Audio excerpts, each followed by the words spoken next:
S'il vous plaît, honorables délégués, veuillez reprendre vos places. Nous allons poursuivre les travaux.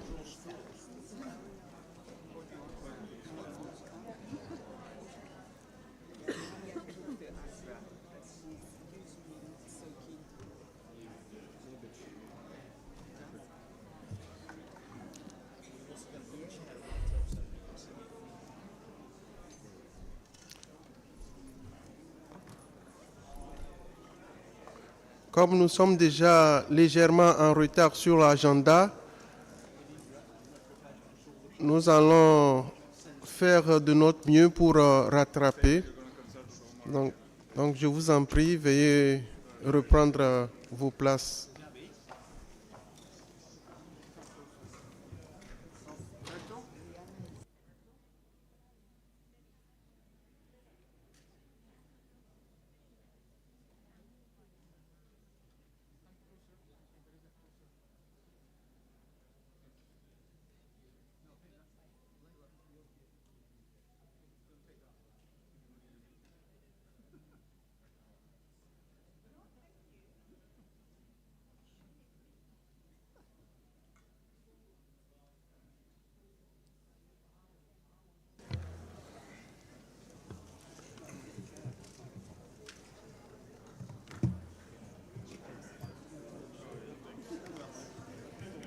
Avant d'aller à la pause déjeuner, nous avions suivi la présentation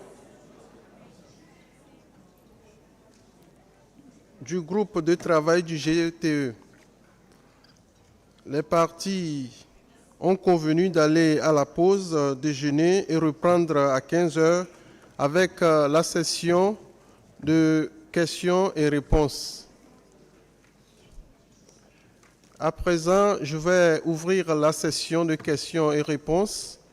Les partis peuvent intervenir pour poser des questions afin d'avoir des éclaircissements, si toutefois il y a des zones d'ombre. Le groupe est là, sur la tribune, pour apporter des éléments de réponse. La parole circule, la séance de questions-réponses est ouverte. Je vois le Cameroun qui demande la parole. Le Cameroun, je vous en prie, vous avez la parole. Thank you very much, Co-Chair, for the opportunity. Energy efficiency, as was the mandate of TEP by decision 34/3, enabling to enhance access and facilitate the transition to energy efficiency and low or zero global warming potential technologies, help us to understand the depth and relevance of this issue to ensure the success of the Montreal Protocol. Considering the fact that some Article 5 parties were considered in this reflection on this report actually reflect the importance of the results that was presented to this assembly. The phasing down of HFC, considering energy efficiency in the refrigeration, air conditioning, and heat pump in the residential, commercial, industrial, MAC, as well as transport, not forgetting the foam sector, shows that's a real challenge, especially Article 5 countries where there's lack of coordination. I will take the example of Cameroon, where between the Ministry with the Ministry of Energy, the climate sector or climate stakeholders, and as well as the Ministry of Public Health, and with the ozone unit. We have given a huge investment that is involved in this sector that actually involved between the production as well as the production level. I don't know, helps us to understand that we need steps to help us to have and to close this gap. This gap, I mean, to go and further research to help us to see how far we can bring how government can reduce or get involved in this sector, because it's really very profitable, seeing exactly almost $1 trillion that will be reduced in the sector. I think it's a good investment for the government. And also, we've noticed exactly the issue of the certification process in the MEPs, and as well as the lack of labeling in some countries, because we see that most of the time when some of these products come to the Article 5 countries, the other labels are fake or don't know what is happening. And now most of the importers criticize completely the local system that is put in place to ensure that their goods are checked. So we are asking, if at all, should look at a way to bring a clear mechanism or machinery to put in place so that to ensure conformity between the national and the international level. So I would like the Montreal Protocol through the Zone Secretariat to help parties first to actually achieve the goal as presented in the presentation in conclusion 2, which says that the energy efficiency co-benefit from HSC is not yet being achieved. So we really want to say exactly how this can be achieved, especially within the Article 5 countries. Thank you very much, Co-Chair. Merci beaucoup au Cameroun. Le Cameroun a fait état surtout des difficultés qui sont rencontrées dans les pays visés à l'article 5 précisément au Cameroun. Et le Cameroun souhaite avoir l'appui du système du protocole de Montréal afin que le pays puisse surmonter les difficultés qui sont présentées. Et cela, c'est en lien avec la présentation qui a été faite tout à l'heure. Et donc, le Cameroun, votre déclaration est bien reçue. Nous allons poursuivre avec la liste des intervenants. Il y a l'Inde qui demande la parole. L'Inde, vous avez la parole.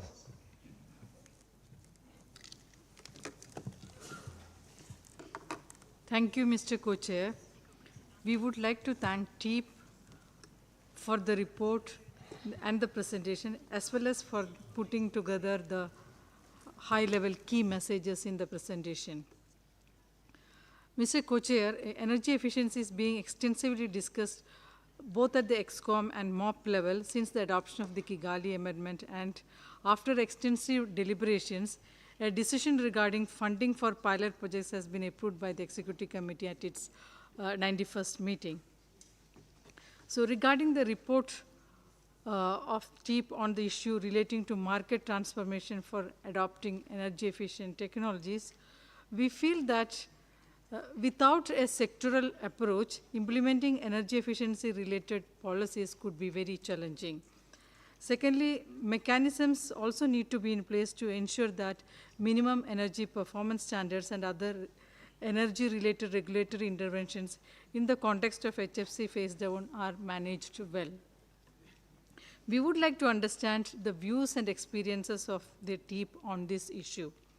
We would also like to understand from the TEEP regarding the methodology for assessing energy efficiency gains in implementation of MLF projects.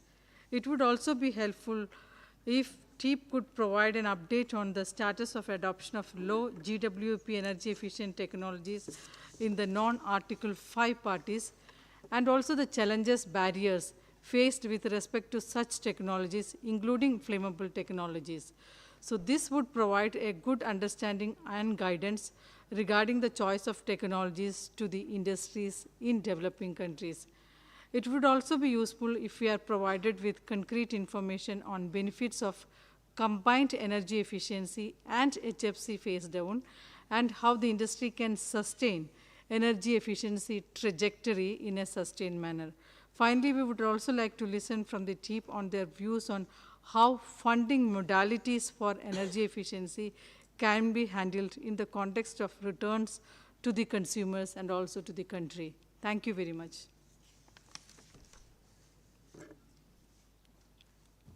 Merci beaucoup à l'honorable délégué de l'Inde. Ici, il s'agit d'informations qui sont sollicités de la part du GETE. Donc le GETE, tout à l'heure, nous allons donner la parole aux experts. Ils vont apporter des éléments de réponse. Mais en attendant, nous allons poursuivre la liste avec le Lesotho qui demande également la parole.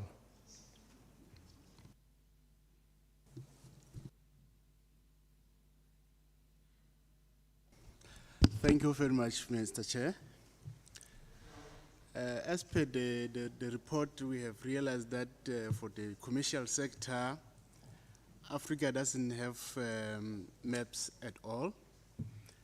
And if I remember, one of the reasons was that during the maps for refrigeration sector was that we didn't have, we didn't have maps for the international maps were not available to be domesticated by then.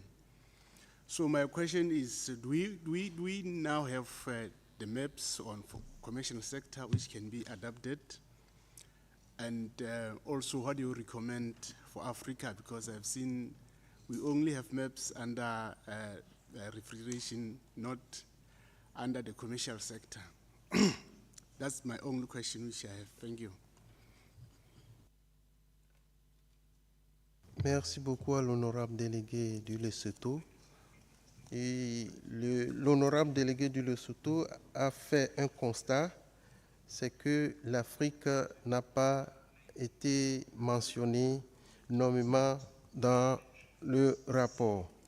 Et donc, il voudrait avoir des éléments d'éclaircissement par rapport à cet état de fait. Donc, nous allons poursuivre tout à l'heure. Le GET aura l'occasion d'apporter des éléments de réponse. Nous avons le Koweït qui demande la parole. Koweït, je vous en prie.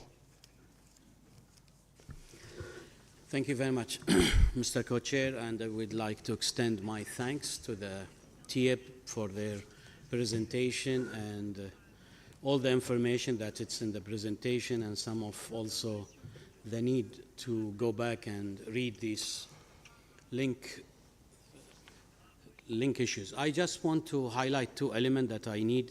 One of the statement that it's mentioned in the in the report, it shows that the effect of need more cooling demand is wealth and then temperature. So could you have a leverage to give us the percentage of the involvement of wealth or global warming for these increase of cooling demand? Because this is a very important issue, because I don't think wealth is the most impressive issue that people need to access to this refrigerant and cooling demand. The other issue I want to talk about, which has been emphasized in the report for I think it was in page something, I forget it, in the foam sector. We are talking on the foam insulations, and I think that in the foam insulation, as a general statement mentioned there, that there is a lot of difference between regional building envelopes, and that is not being covered very carefully, because there is a different, and we have to differentiate between building envelopes, like in my country and GCC.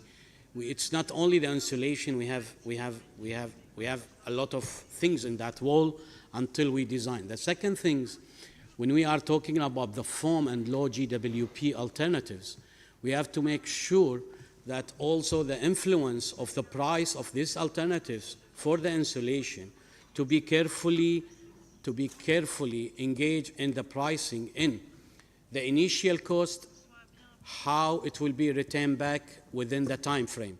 I can put more to my house to insulate it with a good, as you mentioned, I don't know which type of low GWP alternative you are mentioning, but I think that we are focusing on one or two alternatives that it's only in Article 2 feasible now to be used, and there, without mentioning the name or the company of these two alternatives. I wish to understand that these prices within the gain of energy efficiency in that building, how it will be returned back, because this is most important issue. The second thing, that for accepting these forms, Kuwait faced that issue. We have an alternative. is 0 GWP, and it's good, but we don't have a standard or specification for that alternative to be used. And this is the other dilemma. And by any chance, that alternative was funded totally from the MLF. So I think in that manner, we have to be very careful. The second thing, which is important for the NOU, you extend the work of NOU in a way that it's above our jurisdictions to communicate with our friend in climate change, in the trade, and everybody. That is not the job for the NOUs. NOUs concentrate on two elements by the treaty: refrigerant and equipment. Why I extend myself to the building envelopes, then we will go to the cities development, then we go to another issue. And this is all under the regime of the Energy Institute and the climate change people. Why they don't do this job? And they will communicate with us. Why we have to communicate with these people? They should come to us and say, do you have any element? Because our influence is less. So I need to understand how you will reach to this one. The last word, from your point of view, should high ambient temperature countries goes to EER, or should we work within the room air condition with seasonal energy efficiency? That is very crucial for us to understand. Thank you. Merci beaucoup à l'honorable délégué du Koweït. L'honorable délégué du Koweït a fait des commentaires sur certains points du rapport. Il a relevé ses préoccupations par rapport à ces différents points et il a souhaité que des éclaircissements soient apportés. Il a souhaité également que la notion de précaution soit considérée sur certains aspects de ce rapport. Avant de poursuivre avec la liste, je vois qu'il y a d'autres partis qui souhaitent avoir la parole. Il y a les États-Unis, il y a l'Union européenne, il y a l'Égypte, il y a le Sénégal. Voilà ceux qui ont demandé la parole, les partis qui ont demandé la parole. Est-ce qu'il y a d'autres partis qui souhaitent également avoir la parole?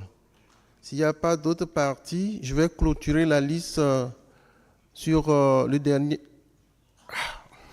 Ça commence par tomber de partout. Donc, je vais faire deux listes. Donc, je vais remettre la parole au GETE pour que le GETE puisse apporter des éléments de réponse. Et nous allons revenir sur la seconde liste. La seconde liste, nous allons entamer ça avec l'honorable délégué des États-Unis. Pour le moment, GETE, vous avez la parole.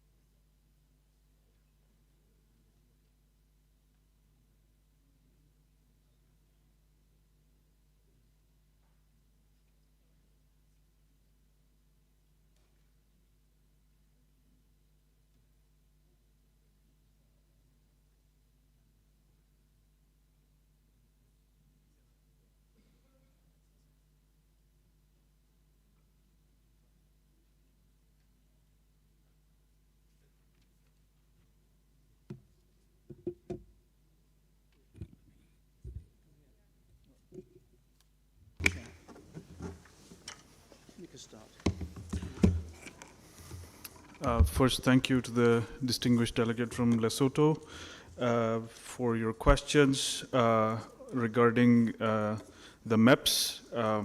I'll say that, and also on capacity building and finance. So as we noted in the report, there is a great need for finance in terms of capacity building for energy efficiency, both for testing infrastructure and then also for the actual regulatory regulation in terms of the government agencies. And as you note from the map that was shown in the report, this varies across the appliances. So air conditioners and refrigerators tend to be regulated, and the MEPs tend to be adopted earlier, while for commercial refrigeration, this is lagging behind, as the delegate noted. I would note that the United for Efficiency initiative, which is part of the UN Environment Program, has been working with, I believe, the regional agency, Sadistan, in Southern African region, for adoption of harmonized minimum energy performance standards for domestic refrigerators and air conditioners. While this has not yet been undertaken for commercial refrigeration, I think that is also a distinct possibility in the near future, and I would encourage the delegate to talk to the UNEP, United for Efficiency folks on that. And then, in terms of finance, I think that needs to be part of the ongoing discussion between the parties. Thank you.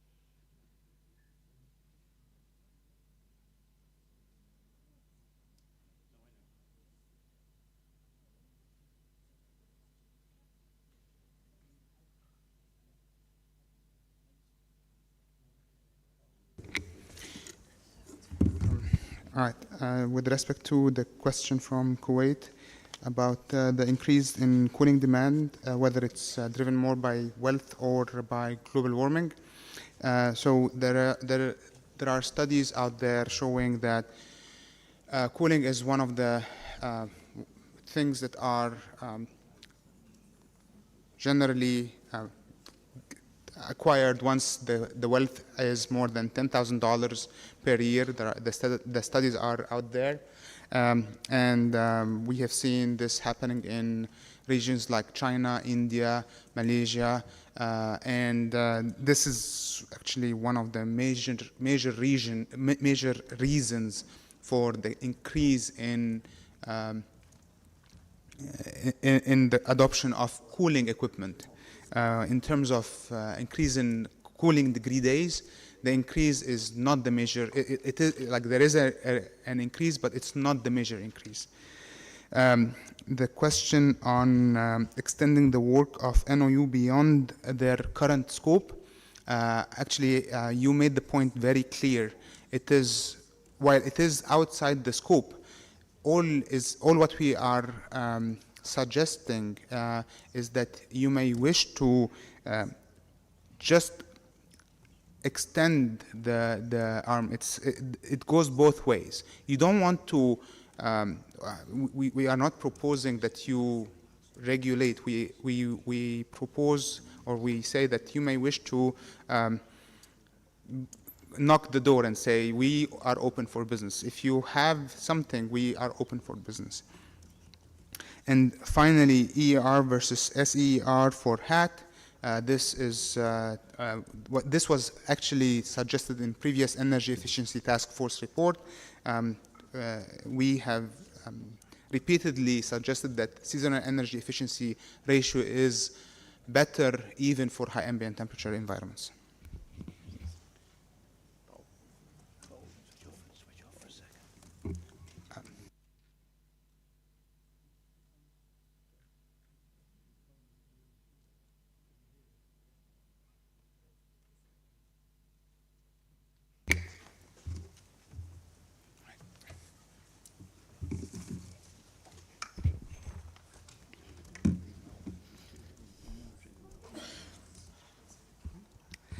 There is a question related to foams.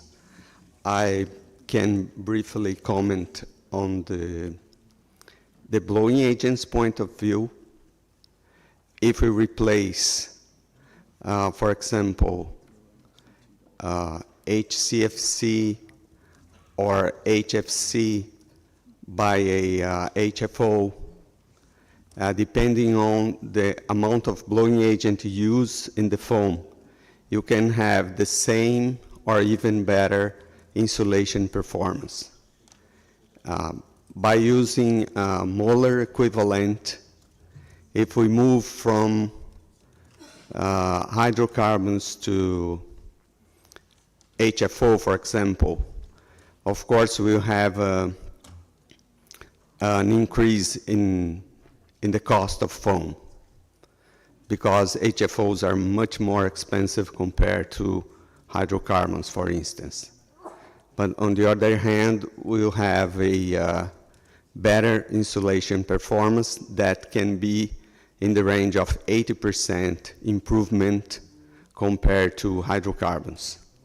But a point discussed in the report is related to better insulation in buildings where you have walls without any insulation. If you consider brick walls, or if you move to an insulated wall, you can get a considerable improvement in energy efficiency. Of course, we have to consider the balancing cost for this modification, and in this case, examples were evaluated, for example, in Turkey or other countries, where you can have a payback within 3-4 years and gaining a considerable improvement in energy efficiency. I think this is the point. Thank you.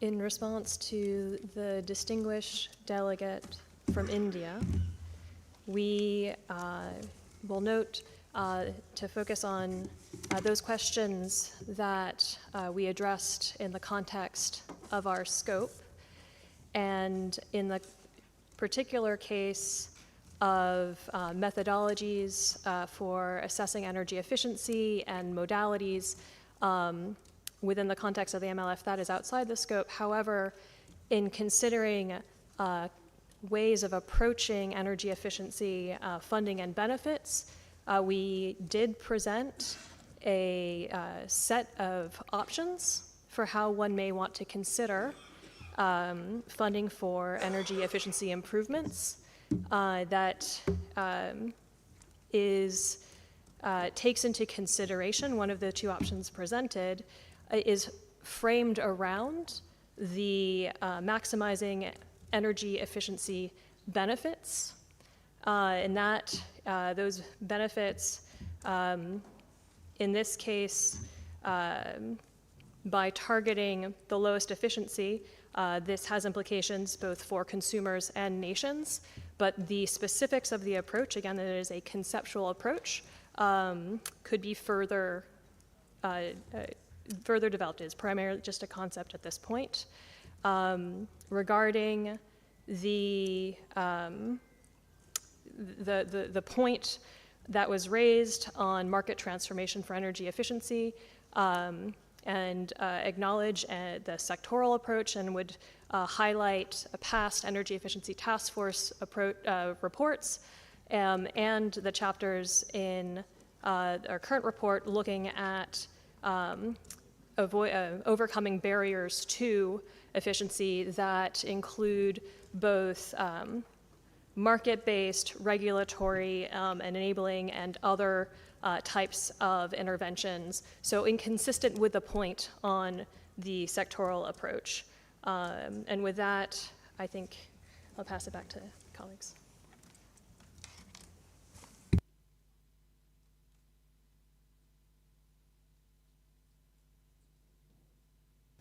Le GET a apporté des éléments de réponse à la première vague de questions.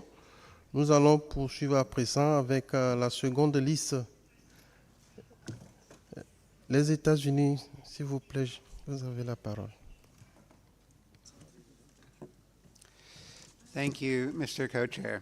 And I would like to thank the the TEEP for this really extraordinary report.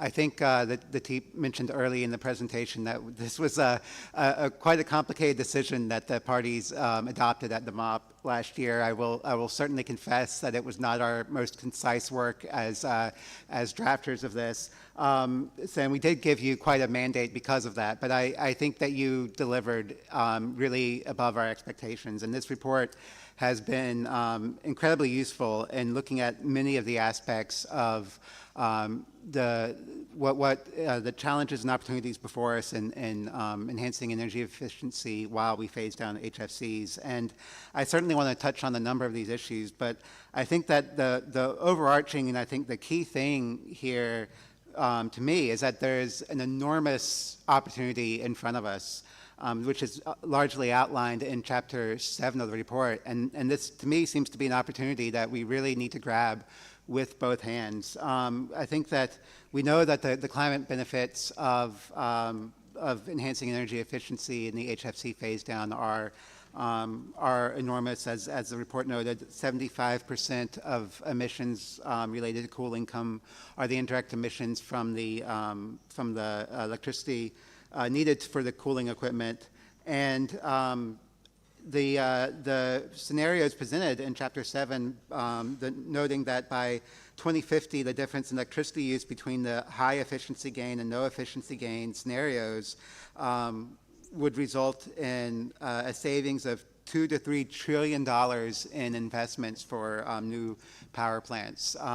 So I think that when we look at the ability to really enhance the climate benefits we could expect from the Kigali Amendment, as well as saving huge amounts of investments for all the countries here, this really is something that that really countries need to take advantage of, and the Montreal Protocol can play a significant role in this. And I think that it's very important that we as parties do what we can to understand that role and live up to this opportunity before us.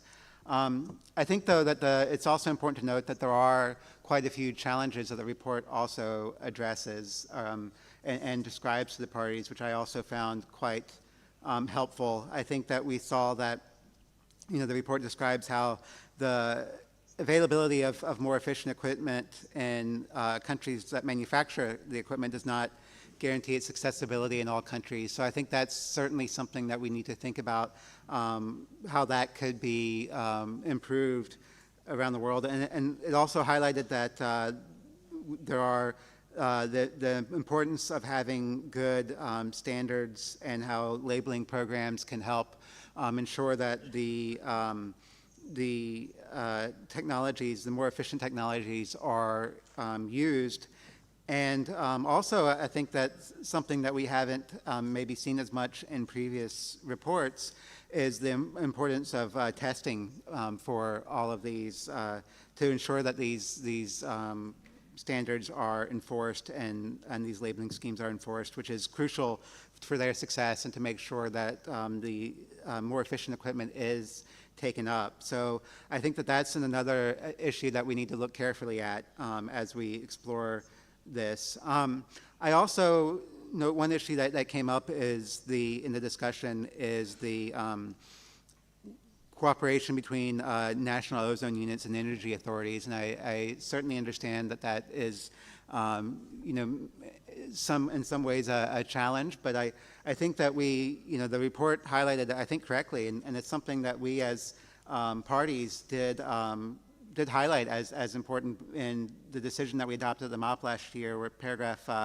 5A did encourage parties to enhance coordination between domestic energy and ozone officials to enhance energy efficiency while phasing down HFCs. And I think that this is such a big issue that it does require more cooperation maybe across governments than some of the other issues that we have addressed in this body. So we think that this huge opportunity is before us, but with all these challenges that we see, we would think that there are many ways that we can use under this body to help address this challenge. One, of course, is that because a number of parties are going to need help with many of these issues to address these challenges, that there could be an important role for the Multilateral Fund to help with help parties, Article 5 parties, do some of this work. So we've been working in the XCOM on this issue, and it's very important to us. And we've also highlighted, of course, in the discussions around replenishment of the multilateral fund that we're beginning at this meeting. And we think that this report really is highlighting to us the reason why this is very important and why it is crucial that this body not leave these opportunities on the table, but that we do everything that we can in this body to help advance this work and make sure that we are not, that realizing that the Kigali Amendment implementation is a very important way for us to help address the climate crisis, but it's not enough. There are more opportunities that this body can do, and we must take advantage of them. So I just want to reiterate my thanks to this body, and I hope that we can have some good discussions on this issue at this meeting and moving forward, both in Montreal Protocol under this body as well as in the XCOM. We look forward to further discussions with all the parties on this. Thank you. Merci à l'honorable délégué des États-Unis. Avant de poursuivre, permettez-moi de préciser que la liste est clôturée. Les parties qui sont sur la liste sont les suivantes: l'Union européenne, l'Égypte, le Sénégal, le Canada, Micronésie et UK. Après UK, il n'y a plus d'intervention. Je vous remercie. Union européenne, vous avez la parole.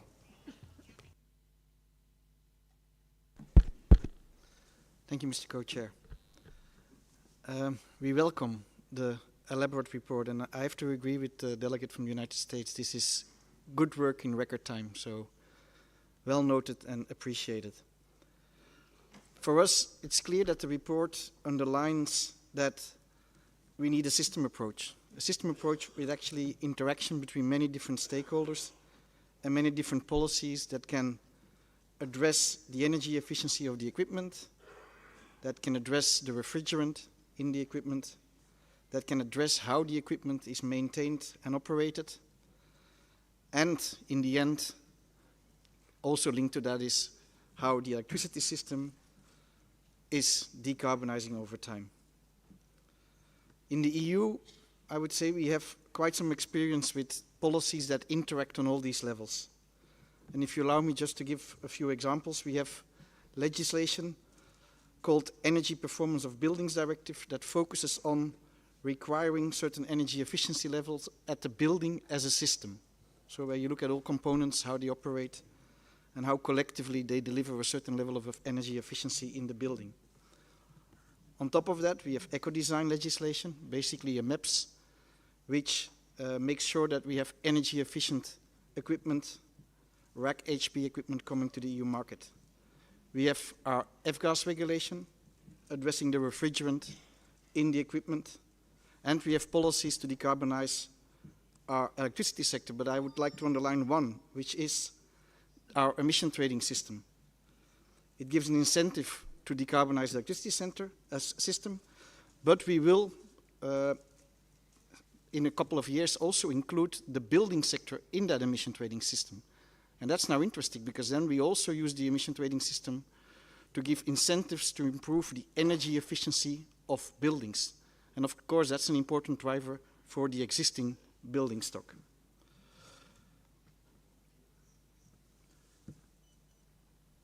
Therefore, it is clear to tackle this holistically, we need many layers of policy interventions. For the EU, in this context, the issue remains where this protocol and its bodies have a role in this context. Which part of the system approach we could focus on, and how we can collaborate with other multilateral organizations in this context. As such, I have a question for TIAP, if they can give insights where it thinks the Montreal Protocol and its parties, the Secretariat and its own scientific assessment panels see opportunities to support the system-based approach from within the protocol. TIAP states that there is a general trend towards increased adoption of minimum energy performance standards, labeling programs for rack HP equipment, while highlighting that many parties lack regulatory capacity and testing infrastructure to design and implement and enforce these programs. Actually, today I found the presentation very informative on this aspect. Again, a question for the TIAP: how could the Montreal Protocol and its bodies help to overcome the barriers towards the adoption of MEPS and its related testing infrastructure?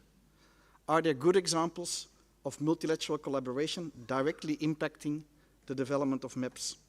And what can the role of TIAP itself be in this context? TIAP presented, you could call it novel approach to rewarding energy efficiency improvement in the manufacturing of rack equipment, based on incentives and focusing on the opportunity costs for applying more energy efficient technologies rather than the incremental cost principle concept. This is an interesting approach. A question to TIAP would be, would such an approach be able to take into account other country-specific circumstances? And if such an approach is applied, can it be expanded, for instance, to the opportunity to transfer the equipment towards very low or no global warming potential refrigerants, whereby more sustainable technologies and refrigerants would receive a specific incentive?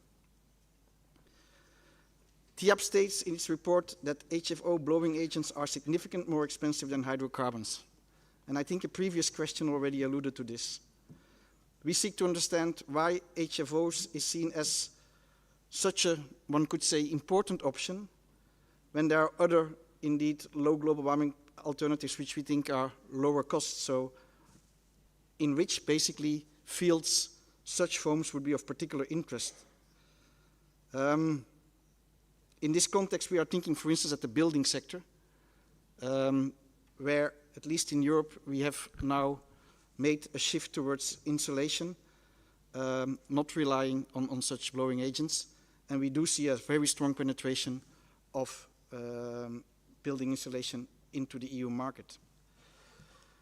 Dear Mr. Co-Chair, the EU looks forward to continue to engage within the Montreal Protocol on the issue of energy efficiency, further exploring what the specific contribution of the Montreal Protocol is in fostering a system-based approach, and how best to collaborate with other multilateral national and local institutions, including those developed under the UNFCCC.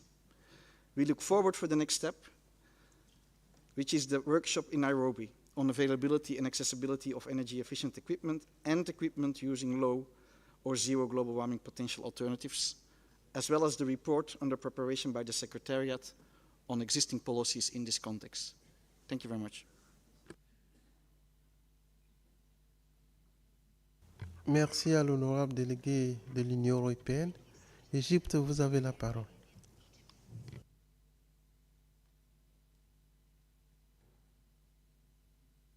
Thank you very much, Co-Chair, and good afternoon, everyone. Let me start with thanking TIAP with this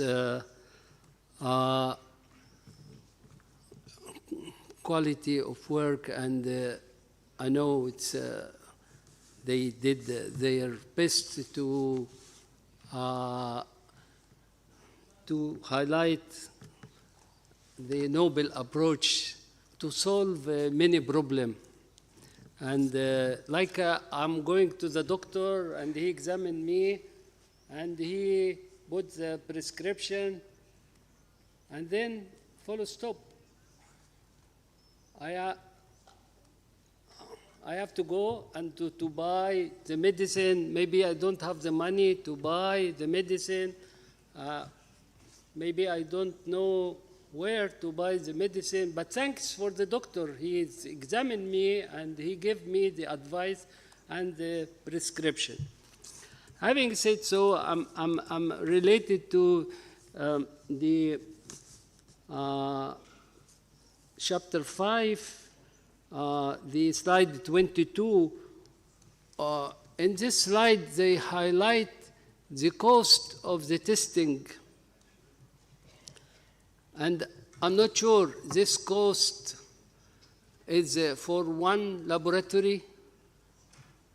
Maybe in each country we have more than one laboratory, or it is the cost of all laboratory in all country, because I can see big money So this is one question. And in the slide 25, thanks to them, they highlight the barriers for the energy efficiency. And I think the prescription is excellent and very good. But now, how to implement this noble approach? This is, of course, has to be seen. And as we heard from previous speakers, that this is not the body to discuss how to implement. But we have to keep in mind this, because also in the TIAB report, we see little money for the energy efficiency, which is not efficient to buy any medicine. Maybe just to relieve or to kill the pain for 1 day or 2 days, but not to cure you from the chronic diseases. Thank you very much.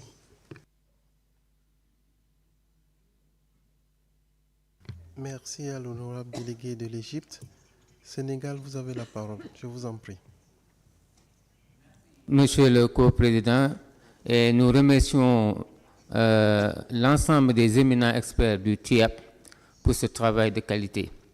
En fait, vous êtes là aussi pour nous servir d'orientation et de conseil, d'appui conseil. Sur une de vos présentations sur la répartition des fonds, on se rend compte que le secteur de la production prend une bonne part des fonds alloués.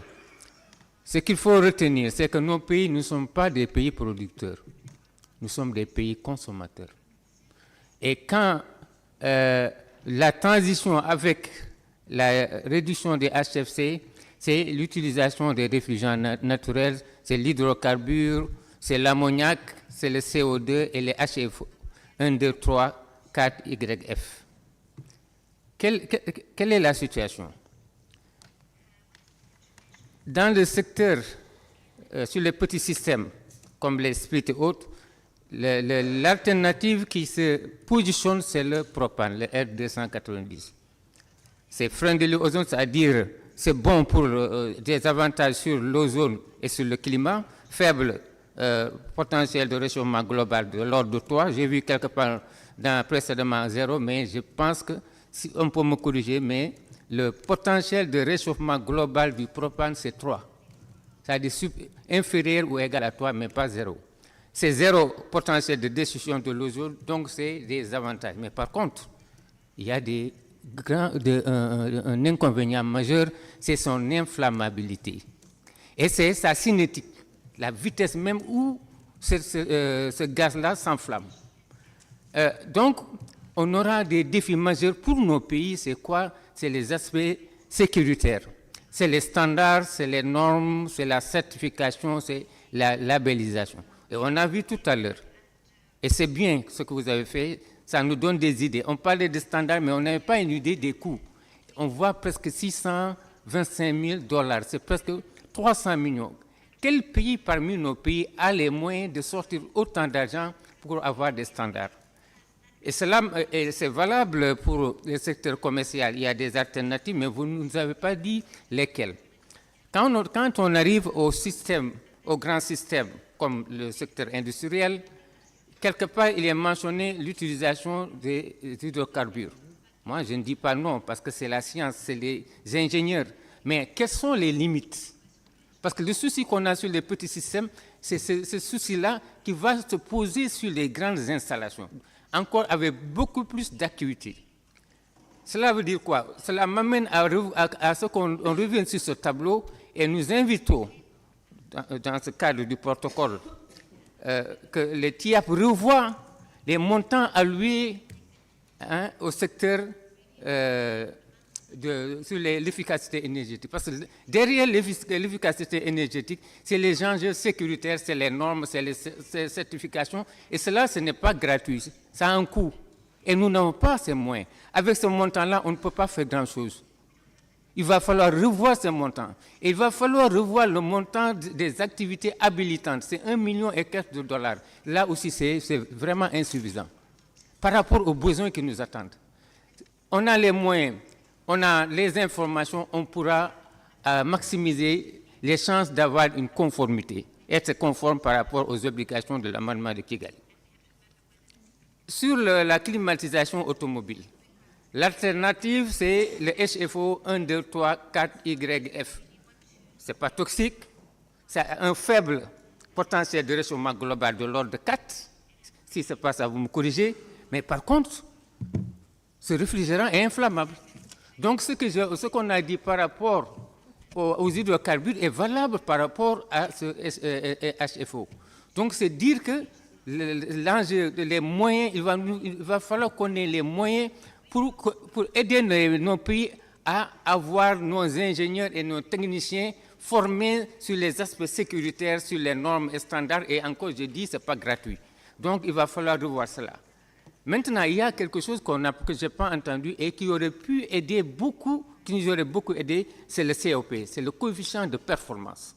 Ça, si vous avez fait un tableau et vous ressortez les coefficients de performance des différentes fluides, réfrigérants, ce serait quelque chose quand même qui nous aurait un peu éclairé.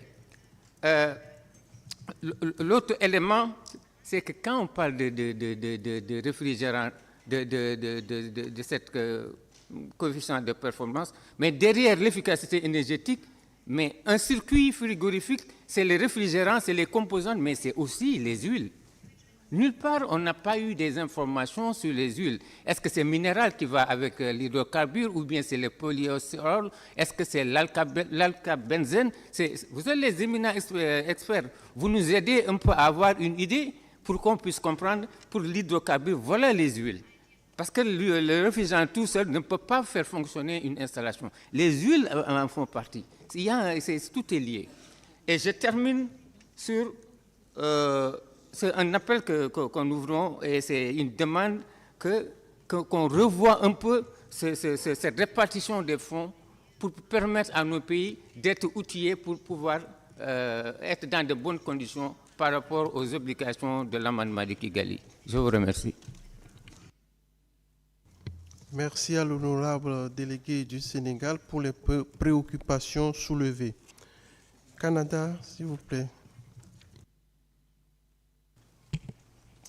Merci, Monsieur le Co-Président. We would also like to extend our thanks to the TIAP for the decision 34.3 report on energy efficiency. We appreciate especially, I think as others have, that you were able to address all the specific elements of a complex decision while not duplicating information from previous reports. So we found that there was a significant amount of new and useful information succinctly presented in the report, which can assist parties to consider how to further integrate the issue of energy efficiency within the HFC phase-down and the Montreal Protocol. There's a lot of elements of the report that we find interesting, but for the sake of being brief, because we see that we're a little bit running late in our agenda, just to note that we would be interested in the TIAP providing more information on the incentive index approach to assessing the cost of enhancing energy efficiency in the RACHP sectors, possibly as part of the 2024 progress report. In light of recent decisions by the EXCOM of the Multilateral Fund to establish a funding window and to start development of an operational framework for addressing energy efficiency in the HFC phase-down, we think that further information on the proposed funding approach could be of interest to the EXCOM and also to the Fund Secretariat that is also putting a lot of thought on this issue. Further information could include additional examples of how the incentive index approach could be applied to determine funding for specific interventions to enhance energy efficiency up to a certain standards in key applications. We would also support the TEEP undertaking more work to develop the model described in the report for estimating the global benefits associated with reducing direct and indirect emissions from cooling. That said, at this stage, we don't have any ideas for a particular CRP or draft decision to be considered at this meeting. We think that we look forward, as others have mentioned, to the workshop on energy efficiency that has been scheduled ahead of the meeting of the parties. And based on this, we think that parties will be able to perhaps have more informed discussion and perhaps consider a draft decision at that time. Thank you, Mr. Co-Chair. Merci beaucoup à l'honorable délégué du Canada. Micronésie, s'il vous plaît. Thank you, Mr. Co-Chair. Our statement will be more of a comment than a question. Our delegation would like to thank the TEEP for their excellent and useful report.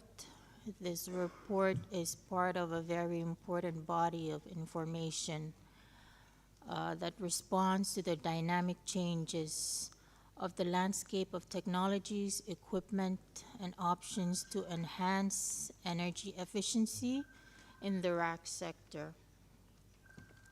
We are grateful for the task force's dedication and responsiveness. And we are also pleased that the TEEP has now fully integrated the energy efficiency reporting into the work of the panel. Considering the reality of the worsening climate crisis, our delegation is pleased to see progress in this forum on increasing opportunities to enhance energy efficiency in the rack sector. As we know from the many reports of the TEEP, there is clearly so much that can be done to strengthen energy efficiency across the policy, servicing, manufacturing, and assembly. But the truth is we are still not doing enough. We are encouraged by the positive developments in the Executive Committee of the MLF to create a pilot window on energy efficiency, although we feel that the window is too limited in the scope and financing levels to make a significant difference. We could do more. It is our opinion that we have reached a level of knowledge, thanks in large parts to the TEEP report, to move to more concerted action. The time is also right because A5 parties are just beginning to prepare and submit their Kigali implementation plans. The time is perfect, in fact, for all of us to consider a more integrated and sustainable approach that will help to secure the greatest benefits available to us from the energy efficiency component of the HFC transition. For a small island state like Micronesia, the possibility of preventing an additional 0.5 degree of warming is a life-saving opportunity. And from what we observe in the rest of the world in regards to the onset of climate change impacts, it is not only small island states that have a large stake in slowing down global warming. For this reason, our delegation would like to suggest the establishment of a contact group to hear the views of the parties and to further discuss options and opportunities for next steps that will further move us from knowledge to action. Thank you, Mr. Co-Chair. Merci beaucoup à l'honorable délégué de la Micronésie.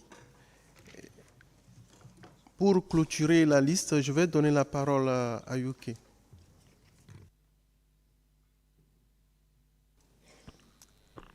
Thank you, Mr. Co-Chair, for giving me the floor. We would like to thank the TEEP for this further detailed report. Energy efficiency, as it relates to the HFC phase-down, remains an important issue for the UK, and we fully agree with the latest report, which suggests the need for a systems-based approach. We recognise that there are many actors in this space, but that we can capitalise on the expertise and experience of the Montreal Protocol institutions. It is also really helpful to see the significant benefits shown by the modelling, which arise from parallel actions to address both the energy efficiency of cooling equipment alongside the HFC phase-down. We feel the TEEP have now provided parties with a lot of detailed information since 2018, and we believe it is now important to implement and act on that information. We are conscious of a lot of work going on in the XCOM linked to these different issues, but we are equally keen to further explore other novel approaches, such as an efficiency improvement linked incentive index proposed within the report. We would welcome further constructive discussions on this important issue at this meeting ahead of the workshop, which will take place in MOP later this year. Thank you. Merci à l'honorable délégué de l'UK. Nous bouclons ainsi la liste des intervenants. Avant de conclure, je voudrais laisser le groupe de travail du GETE pour apporter des éléments d'éclaircissement à certaines questions qui ont été posées, parce que nous avions eu et des commentaires et des questions. Donc, pour ce qui concerne les questions, ils vont apporter des éléments et les commentaires, nous allons les considérer. GETE, s'il vous plaît, je vous en prie.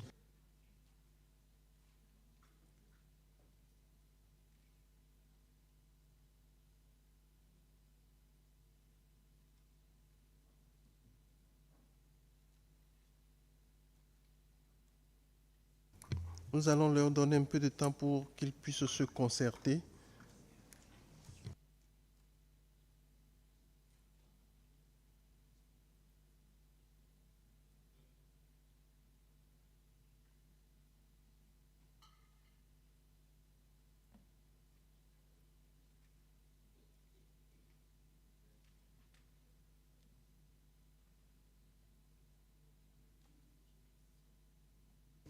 Si vous êtes prêts, faites-nous savoir, s'il vous plaît.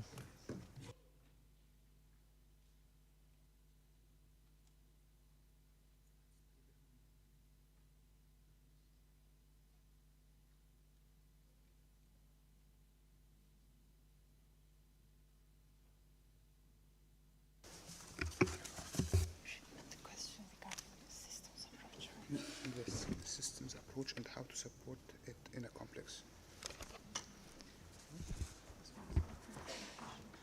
Hello. I would like to answer EU's question on the systems approach and the support that we can give for the systems approach to be implemented. In developing countries, especially, while the technological challenges are there, this is a system-level challenge, and there are multiple barriers that we need to address.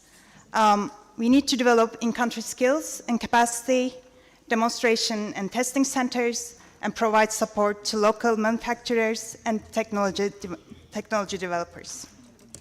And hence, we need to build manufacturing and supply chain capacity. And equally important, we need to develop finance and business models to enable equitable uptake. And achieving this is very challenging, so this will require collaboration between high-income and low- and middle-income countries, so between governments, as well as development agencies, academia, and also financiers. So thank you very much.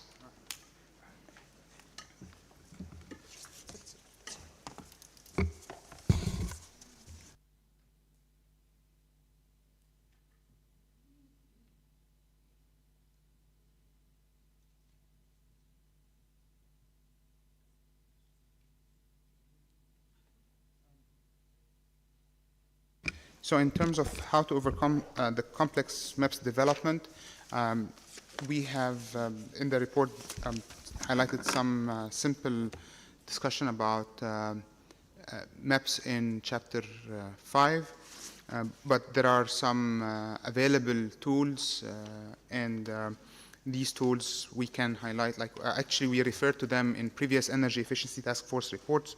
So, like the U4E model regulation, and using these tools, probably we can help developing countries. For approach B, moving, like the examples presented in the report were for factories or for enterprises. These can be developed further to apply for other applications or for factories working with energy efficiency and lower GWP. So we can morph this approach further, develop the approach further if need be. This applies equally for energy efficiency for equipment and foams. As for questions from Egypt and Senegal regarding funding, the cost of energy efficiency is within scope, so the scope of the RTF, and we appreciate their situation and concerns for future updates. So these are in the replenishment as stated yesterday. With regards to the safety as well, these need to be addressed, and there are some discussion ongoing. They were not part of the scope of this report indeed. With regard to question on COP with different refrigerant, this was addressed in the Energy Efficiency Task Report of last year.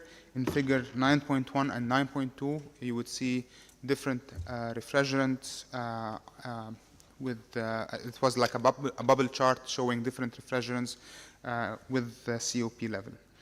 Regarding the refrigerant oil compatibility, again, that was discussed in detail in the Energy Efficiency Task Force last year. But we also have to not only talk about oil, we have to talk about seals and other components of the system. So the refrigerant compatibility in general is a very detailed part of the system choice, or the refrigerant choice in systems.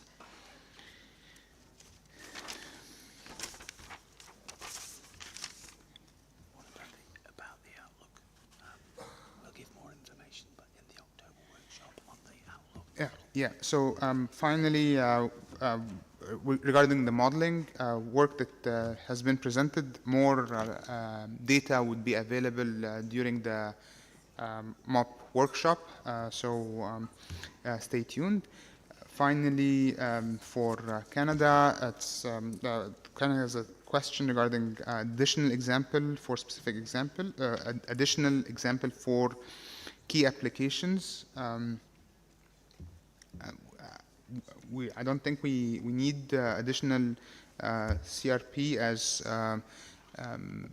like energy efficiency working group is already well within the progress reports as has already been included. All right, thank you, Mr. Co-Chair.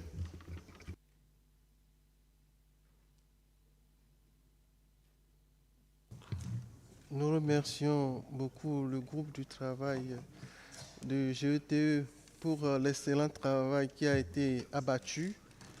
Et nous allons à présent clôturer la session de questions et réponses.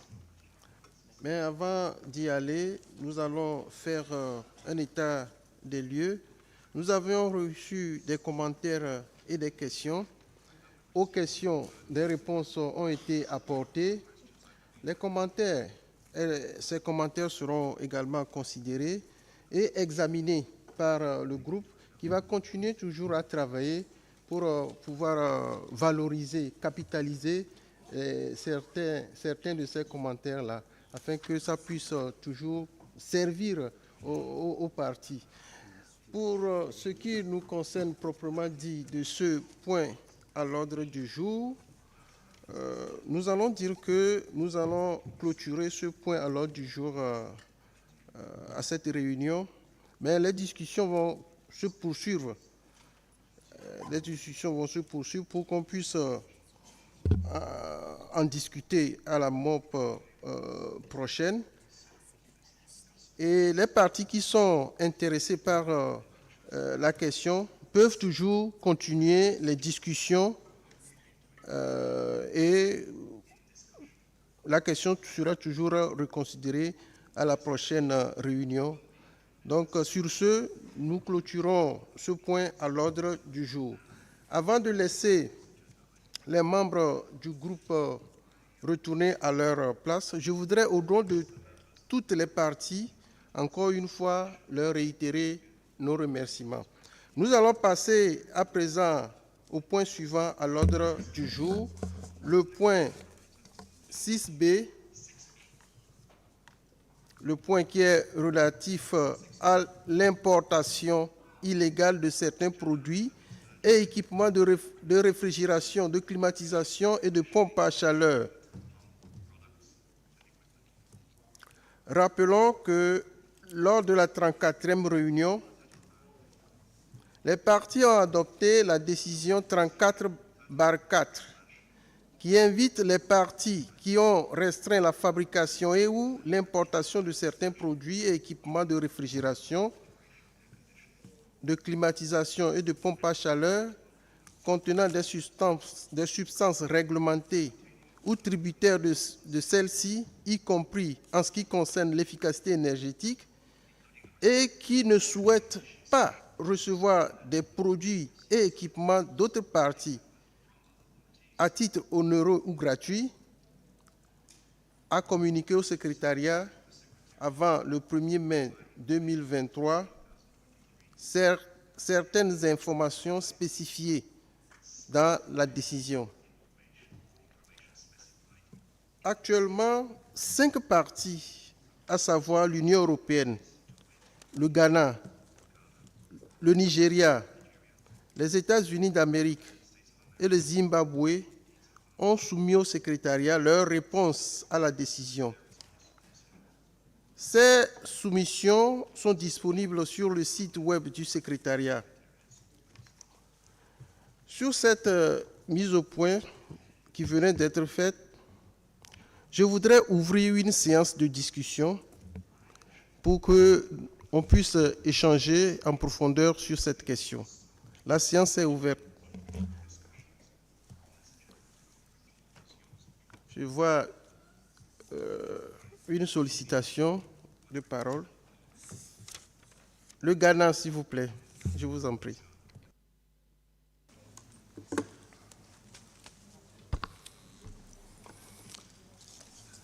Thank you very much, Mr. Co-Chair, and greetings to fellow distinguished delegates and members of the Ozone Secretariat. As the beginning of our intervention, I would like to clarify that we and our African colleagues have never been primarily concerned with illegal imports. Unfortunately, the decision 34/4 from the last MOP in its final form appears to focus on illegal imports instead of dumping. That threatens our ability to comply with the obligations of the Montreal Protocol in the future. The focus of our original CRP leading to Decision 33/4 has always been imports of non-waste and used and new equipment as described in Decision 34/4. That does not meet the standards of the exporting countries sending equipment to Ghana and elsewhere in Africa, yet is deemed appropriate to send to our homes and businesses. With this initial clarification, dear parties, I will now want to turn to my colleague Emmanuel to complete this intervention. Thank you very much, Co-Chair.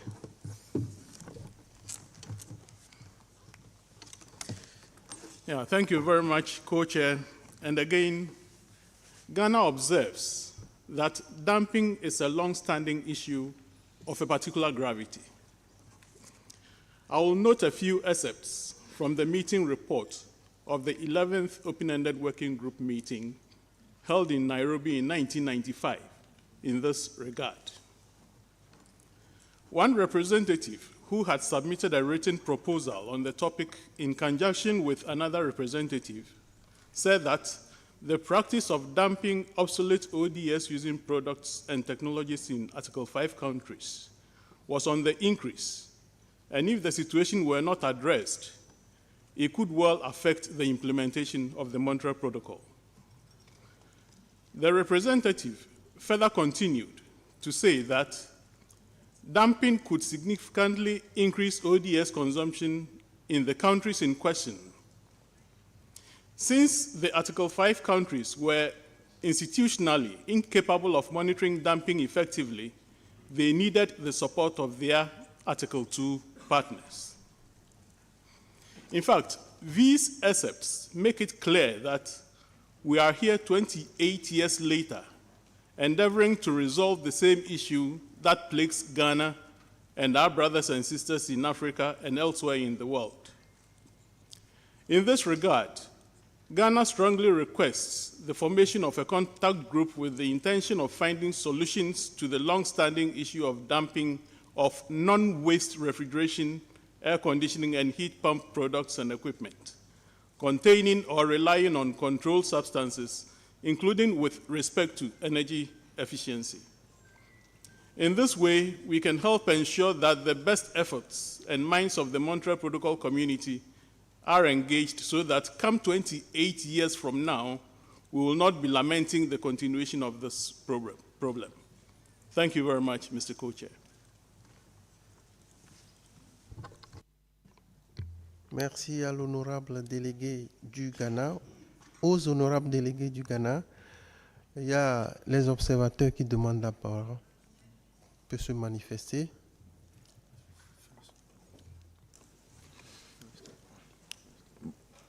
Bon après-midi à tous. C'est U3ARC, l'Union des associations africaines des acteurs de la réfrigération et de la climatisation.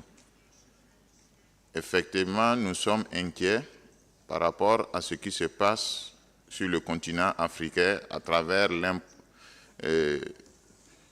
pas l'importation, mais l'exportation des produits technologiquement obsolètes vers le continent africain. Si nous parlons d'un monde unique, d'un volume, nous ne comprenons pas le fait que l'Afrique soit le dépotoir des technologies qui sont dépassées, nuisibles pour l'homme et pour l'environnement pour lequel nous sommes ici. L'association que nous représentons, qui couvre les 54 pays africains, les techniciens dans ce domaine, sont en train de subir les conséquences de ces produits qui sont non seulement énergivores, donc qui polluent indirectement, dans le rapport du TEAP précédemment présenté démontre que c'est 70% de la consommation de l'énergie électrique, donc dérivant du fossile. Ça, c'est un premier point.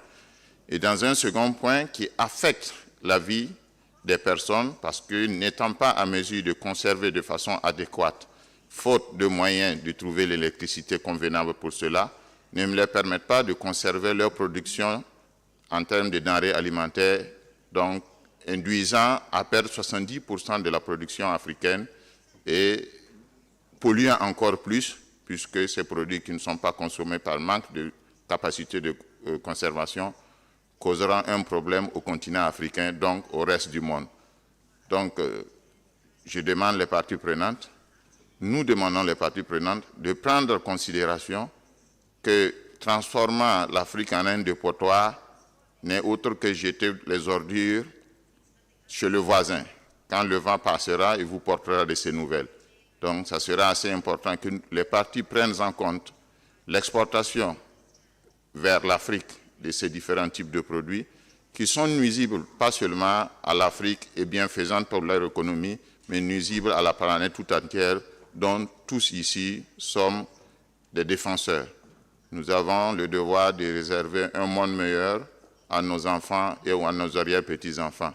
Et cela passera par une prise en conscience que la question de l'environnement n'est pas une question seulement liée aux plus forts contre les plus démunis, mais c'est une question qui implique aussi un peu de valeur morale à tous pour que nous puissions construire un monde éco-soutenable pour les générations futures. Merci. Merci. Je donne la parole à la Micronésie.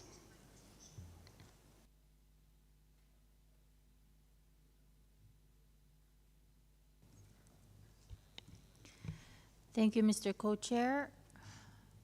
Regarding this agenda item, we wish to express some discomfort, confusion, and concern. Last year, parties engaged in discussions on this issue where we learned that in Africa and potentially in other A5 countries, there is a complicated reality where both new and used inefficient products with high GWP are being exported from some countries and entering A5 country markets. We learned that some of the recipient countries have strong national energy policies and others do not yet have those policies. We learned that these products will require additional servicing of HFCs and will maintain high energy demand in A5 countries.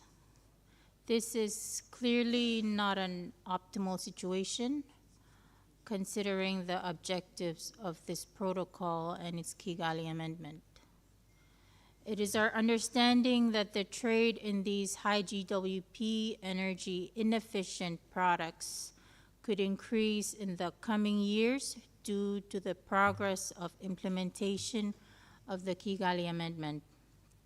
We have learned just this morning that our country could realistically also end up in a similar situation. This is not, in our opinion, a question of illegal importing by A5 countries. To say so is not just confusing, especially in light of Agenda Item 5, but it is not accurate.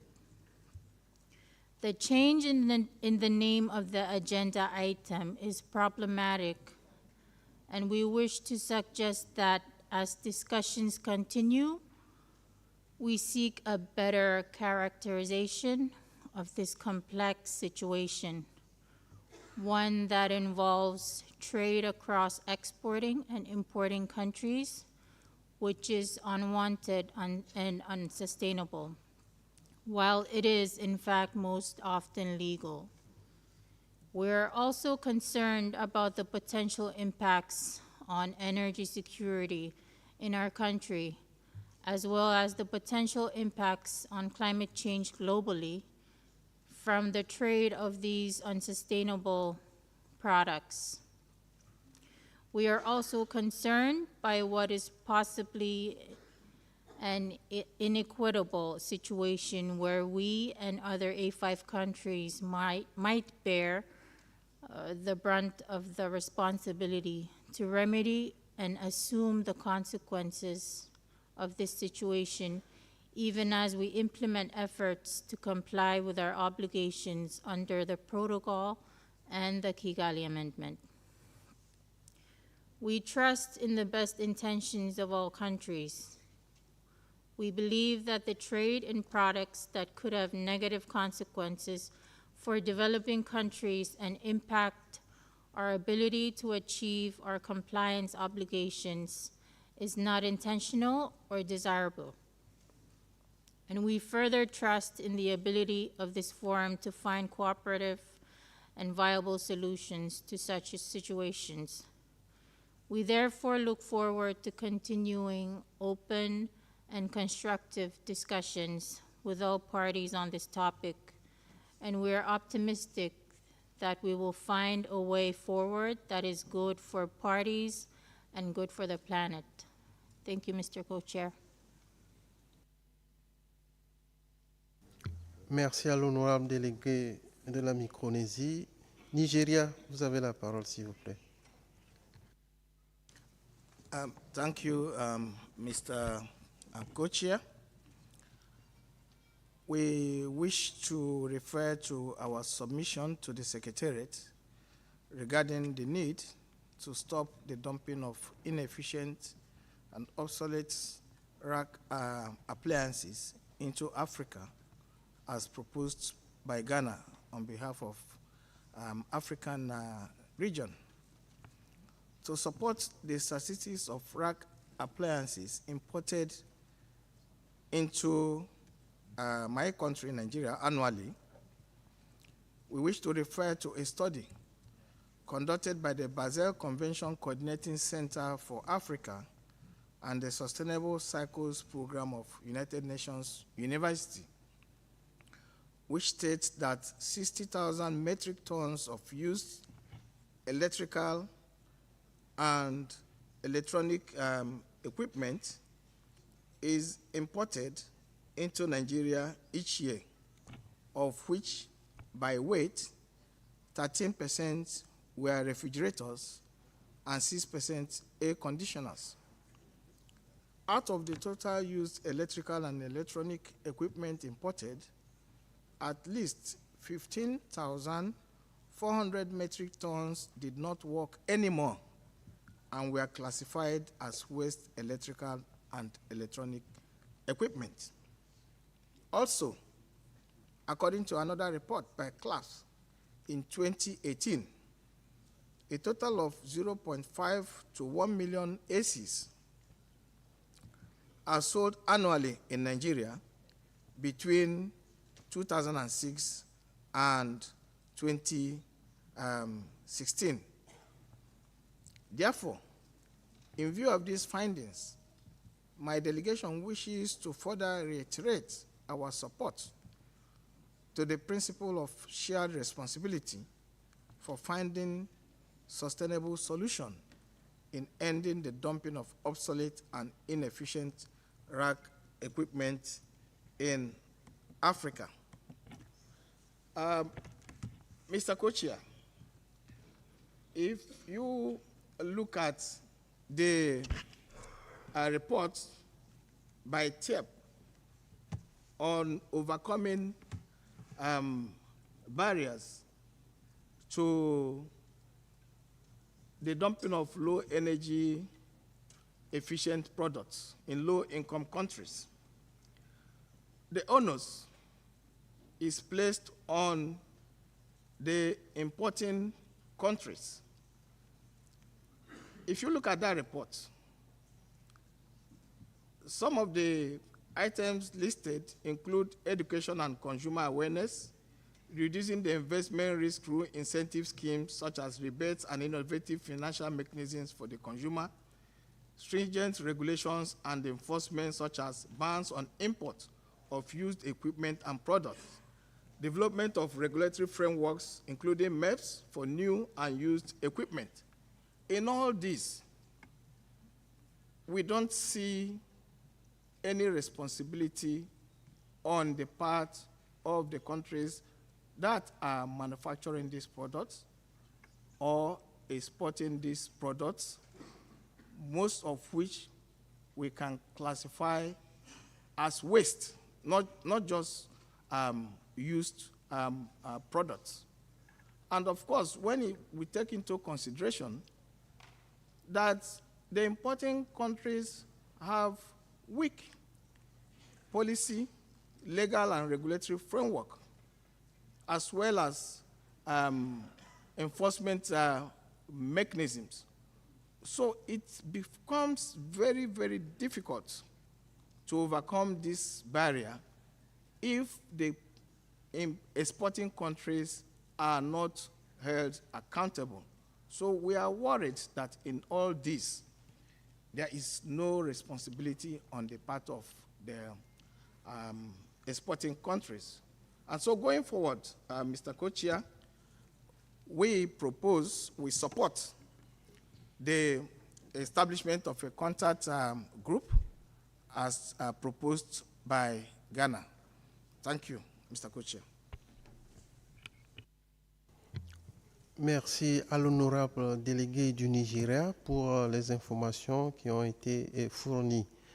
À ce stade, je voudrais demander, avant de poursuivre, je voudrais demander s'il y a des partis qui sont intéressés et qui voudraient bien faire des interventions.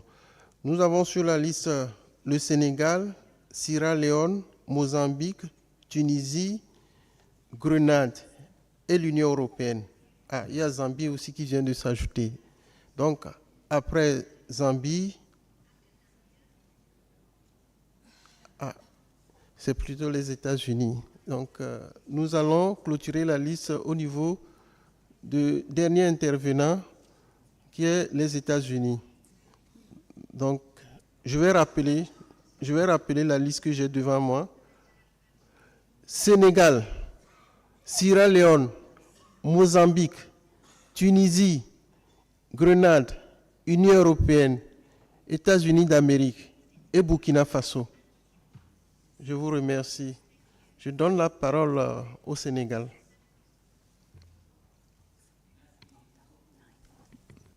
Monsieur le co-président, honorables et distingués délégués présents dans cette auguste assemblée, nous allons vers Kigali Amendement et il y a beaucoup de travail. Déjà, il y a un cumul entre l'élimination totale des HCFC et la réduction des HCFC. Et la question de l'efficacité énergétique est au cœur de toutes nos activités. Mais qu'est-ce qui se passe?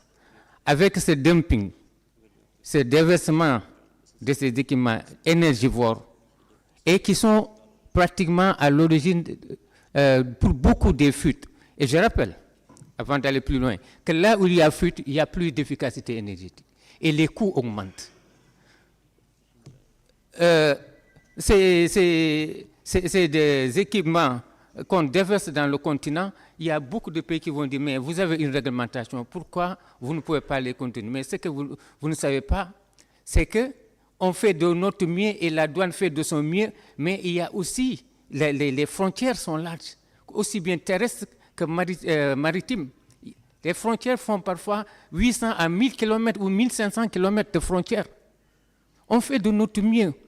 Et comme l'a dit le Nigeria et le Ghana, nous appuyons leur proposition d'aller vers un groupe de contact pour en discuter. Et je termine. Si cela n'est pas fait demain, si l'Afrique n'est pas en conformité par rapport à l'amendement de Kigali, que personne ne dise que nous n'avons pas attiré votre attention. C'est un sérieux problème qui est aussi bien environnemental, énergivore. Or, nous avons des défis de développement. Et qui dit défi de développement dit demande en énergie. La population augmente, nous sommes dans des pays chauds. En été, c'est des coupures. Or, l'essentiel de ces éléments qui tirent, équipements qui tirent cette électricité, ça vient de ces équipements-là, dont on pointe le doigt et qu'on veut que ça s'arrête au niveau des pays producteurs. C'est de cela qu'il s'agit. Donc, se pose la question de la conformité par rapport à nos obligations sur l'amendement de Kigali. Et je termine. Sur le plan économique et social, nos populations, la plupart du temps, quand ces équipements viennent, c'est à bas prix. Ils achètent, ils pensent qu'ils ont fait une bonne affaire. Mais en réalité, à la fin de l'année, ça va leur coûter plus cher qu'un appareil neuf. C'est ça la réalité. Je vous remercie. Merci à l'honorable délégué du Sénégal. Sierra Leone, je vous en prie. Gentlemen, let me start by expressing our sincere thanks and appreciation to the people of Thailand and the government and to the Ozone Secretariat for such a good opportunity.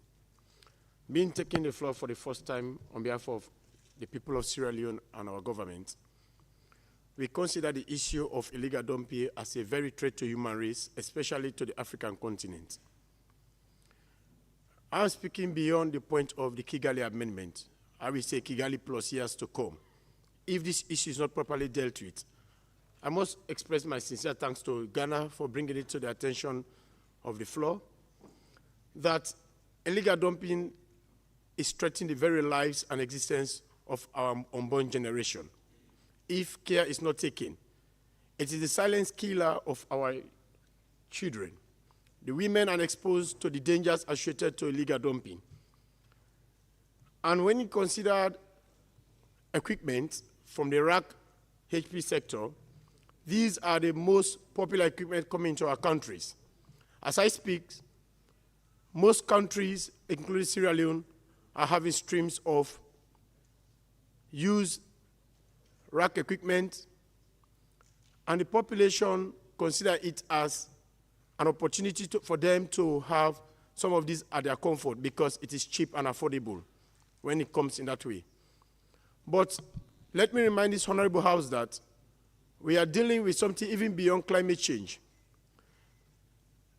Every now and then, our soil, our water bases are being polluted. And this is putting a toll on even the future antibiotics that will be used to cure some of the diseases. Hence, the term antimicrobial resistance will be prominent.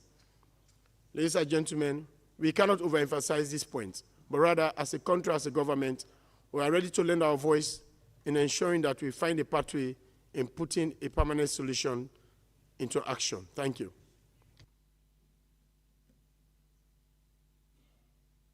Merci beaucoup à l'honorable délégué de la Sierra Leone. À présent, je donne la parole au Mozambique.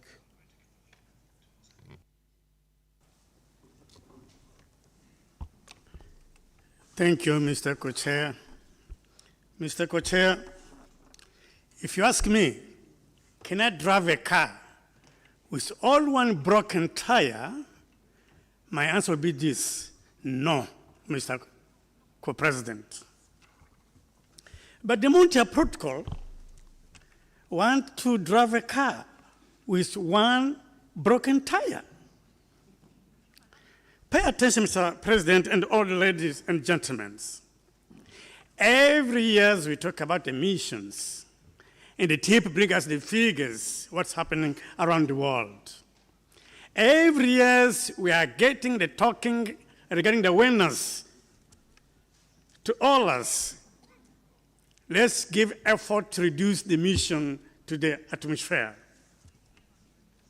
But in practice, it's not what's happened. When the manufacturers countries, they are sending obsolete equipment to A5 countries, it means they are looking to increase the amount of emissions. Now, the question is this: who is guilty? A5 countries, or the one who is sending the equipment to A5 countries? And we're sure that the atmosphere never have border. We can release those guys in Mozambique and to stop 2,000 or 10 or 15,000 kilometers from Mozambique. So I think the time to join all us as Montreal Protocol parties and to give the same effort. If you do remember last year, some of Montreal Protocol parties left recommendations. They say that we must have regulation, we must have law. My answer was like this: we can have the best, the best chemical regulation. We can have the best equipment regulation. But if the other side of the continent or the planet are not giving the same effort, the result is zero. Because those people that are exporting to Mozambique, to Ghana, to Nigeria, and all other A5 countries, they know those equipment are obsolete and will cause problems. And they know our countries, we don't have facilities.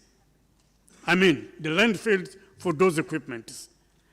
Today we talk about the gases, but all those equipment has heavy metals, more dangerous than gas. With this, I would like to request all the Montreal parties to support this CRP if we recognize we are a member of United Nations, if you are not separate nations. If we are United Nations members, we need to work together, to find solutions together, to share the responsibility, blocking those companies who used to export those type of equipment to A5 countries. Thank you very much for the floor.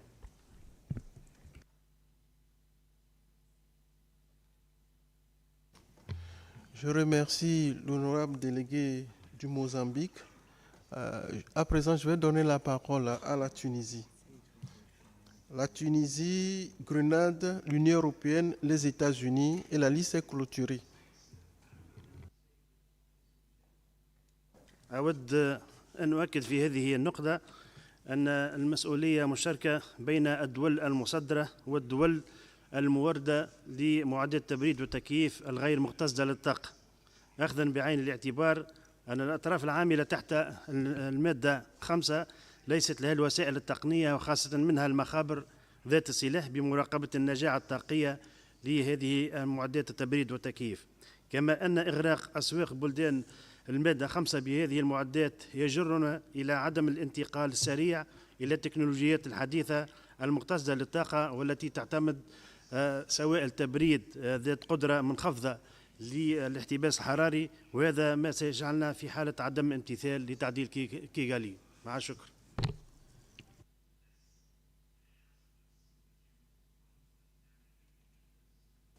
Merci beaucoup à l'honorable délégué de la Tunisie. Grenade, s'il vous plaît. Thank you very much, Mr. Co-Chair, and thank you for the opportunity. Mr. Co-Chair, I too would like to lend my voice to this issue that is beforehand. And I want to start off by saying that dumping by any other name is still dumping. So we may call it fancy names like maybe illegal import, illegal export, but the truth and the fact is it amounts to something even greater than that. So I'd like to thank Ghana for the proposal that they have put forward and to lend support to this proposal and to join in the chorus and the voices that would look to see a permanent solution to this, what I call a scourge that is facing these countries. I also want to associate fully with the comments that were made by Nigeria. I think Nigeria well articulated the issue and referenced a number of other reports and documents that speaks to the situation at hand and how a resolution can be arrived at. This situation that is happening in Africa now can become cancerous and pandemic if it is not addressed at this stage. And so, whereas my country or my region may not have this issue now, it can happen. It can affect us all globally. And so I think we all need to join in forces to support this proposal that is put forward here by Ghana on behalf of the African states. The problem is a much bigger one than we look at on the surface. So it looks as illegal dumping, it looks as, so not illegal import, sorry, it looks as though it is inefficient equipment, but it's a much bigger problem. It's a problem that have implications for the energy resource of these countries, for the cost, for the power grid, for the emissions that is associated. And then when you look at the life cycle costs of this equipment, it's another issue and another burden to the people of these regions. And then the other issue that we've been discussing during this week, the life cycle management of the refrigerant and the derelict equipment that would pose an even greater problem to the countries to which these equipment are being exported to. And I'm saying exported to and not imported into. And therefore, again, I would like to lend my support to this proposal and to support the measures recommended by the distinguished delegate from Ghana to convene a contact group so that this issue can be totally ventilated and that a resolution can be found. Again, it may be in Africa now, but it can very well be in other regions of the world. And so we must address it now to prevent this scourge from infecting other areas or infesting other areas of the world. Thank you very much.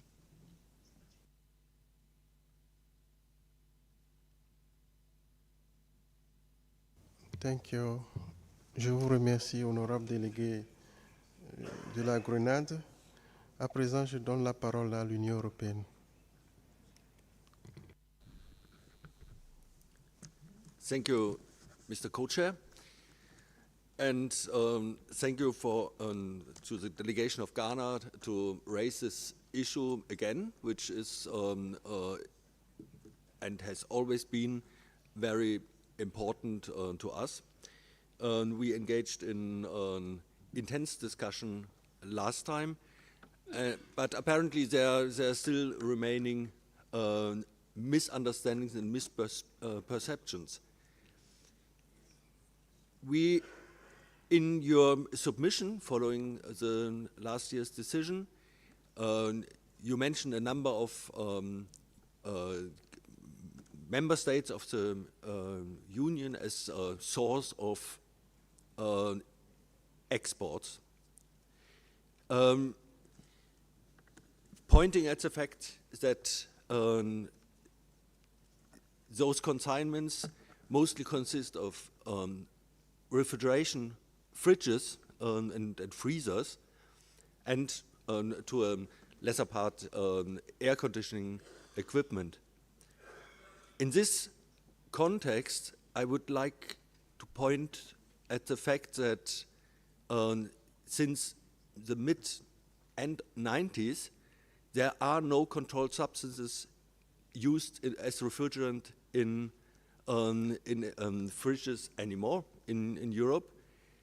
So the relevance of this problem to be discussed in relation with your commitments under the Montreal Protocol is not very strong. Also, the early phase out of CFC certainly reduced the likelihood to find controlled refrigerants in those exports. Nevertheless, we clearly signaled that we take your concerns, and that concern was echoed by many parties, is fully heard, and we try to address it. Certainly, your original proposal was very much based on the aspect of energy efficiency, also a subject which is important to the parties of the Montreal Protocol, but perhaps not a basis to take binding decisions and on this grounds. Here we are talking about the substances contained in the refrigerant circuits or in foams. Concerning the distinction between illegal import and dumping, there I'm a bit, there I would ask you how you would prevent the import of unwanted products without putting a legally applicable ban on the import in place. And likewise, how do you think could we as exporting region prohibit the export of those equipment on the ground that they are unwanted, but that they can legally be imported? I'm not saying that we are not seeing your problems to organize customs control in a sufficiently effective manner to avoid illegal imports. But that is something, or a legal rule banning those imports is a condition to take action on both sides. We listened very carefully to this discussion, and in the presentation at the workshop, I already mentioned our ongoing revision of the F-gas rules. And there we will see an export ban, which applies regardless of the legal situation in the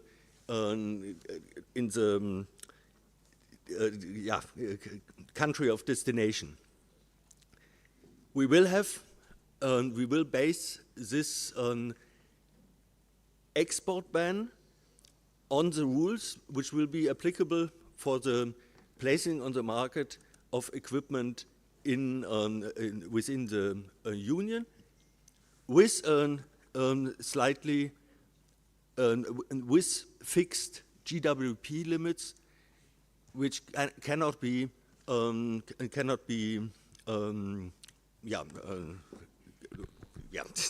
limited by the GWP limits. We are not basing this export ban on energy efficiency, but since we are setting the limits in a way that only new and up to date equipment can be exported, also the energy efficiency concern is therefore indirectly addressed. With that, I would like to express our willingness to engage in discussions at the sideline of these meetings. We do not think that the establishment of yet another contact group at this meeting would be manageable. We have lots of pressing issues on the table, but we are willing to engage in discussions at the sidelines. Thank you. Merci, honorable délégué de l'Union européenne, pour vos commentaires. Je donne la parole aux États-Unis d'Amérique.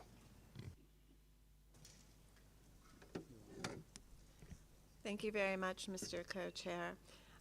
We were listening very carefully to the discussion, and we also wanted to reflect back on the decision that we took last year on decision 34-4. There were a couple elements in that decision, including the request that this important item be put on the agenda for this meeting, and that there be an opportunity for a discussion. So we do appreciate that you have done that, and this discussion has been happening. We heard several parties request a contact group, and I think we heard maybe 2, perhaps 3 parties refer to either a CRP or a proposal. So for clarity, one question we have is whether or not there is a proposed CRP perhaps being developed by parties, and if so, if that would be shared and that would be the basis of the discussion, or whether the basis of the discussion is the other elements or all of the elements in the decision we took last year. So just reflecting back on that decision, there was reference to parties providing information, which I think maybe 5 or 6 parties have done so, well, recognizing that one party is on behalf of their member states. There's also information requested on use of HTS codes. There was information about the status of cases, perhaps of attempts on illegal trade into their country, as well as on maps.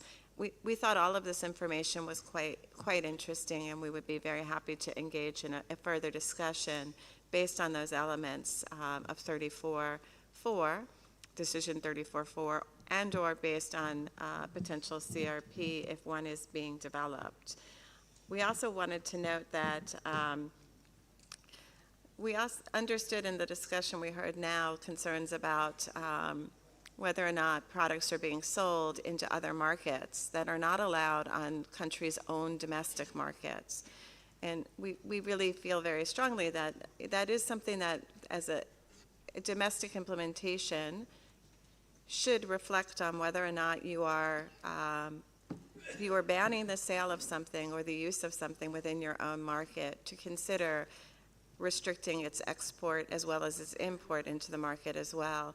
That is the perspective we have taken in our own domestic regulations for ODS. It is also our intention for our HFC regulations as well, to treat what is placed on our market equitably with what can be imported or exported into the market.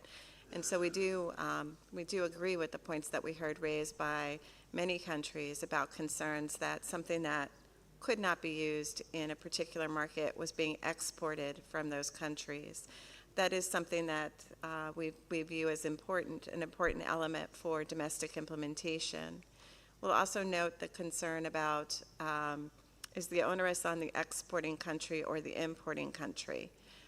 We noted last year that it was important for the country that was the importing country to have regulations they could enforce to prevent products from entering that market, and that it would be useful for the Secretariat to share such information so that other parties could inform themselves and be better educated before their country's manufacturing and exports were to occur about whether or not there were restrictions.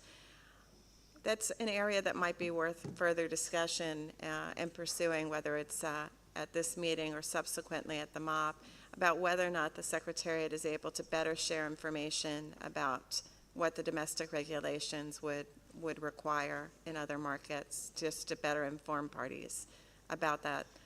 Thank you very much. Merci à l'honorable délégué des États-Unis d'Amérique. Tout au long de cette session, nous avions entendu des préoccupations, nous avons entendu des commentaires, nous avons eu également des informations qui sont venues préciser certains contextes. Et avant d'aller à la conclusion pour la suite à donner, permettez que le secrétariat puisse se consulter sur la question et on va vous revenir. Le secrétariat va se consulter.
Nous adressons nos remerciements aux partis pour nous avoir accordé un temps pour se consulter et nous allons donner la suite à donner à la question. C'est vrai, il y a eu une discussion très enrichissante sur la question, mais il est aussi évident de constater qu'il n'y a pas un consensus réel qui se dégage au niveau des partis. Au lieu de mettre en place un groupe de contact proprement dit, et étant donné qu'il n'y a pas un CRP qui a été soumis concernant la question, nous proposerions que les discussions se poursuivent à travers un groupe de contact informel afin que le groupe africain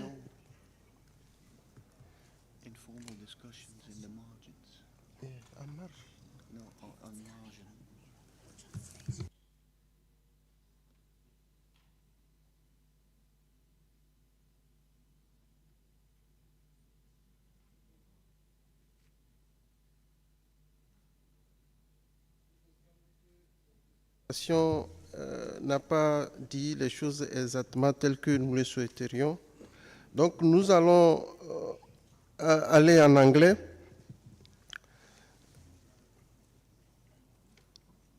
We propose that parties discuss in the margin of this meeting informally and come back to discuss further at the MOP. The African parties could consider preparing a CRP by the time of the MOP. So if this is acceptable for the parties, we can close this agenda at this time.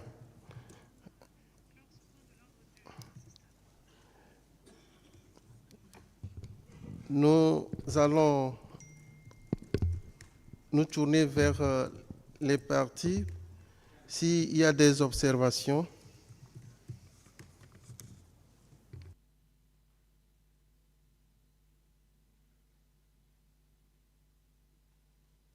Népal, vous avez la parole. Thank you so much for the floor. As we know, for any transaction, there is exporter, importer, and if mediator. Generally, exporter have the more understanding, knowledge, and procedure preventive measures clearance. So, it's better to say illegal exporter than illegal importer. Exporter must be made more responsible in compared to the importer. So as if regulation instruments are effective, then it won't be illegal. So illegal importer may be triggered by the illegal exporter. So it needs to be addressed in that way. Thank you so much for the floor. Thank you.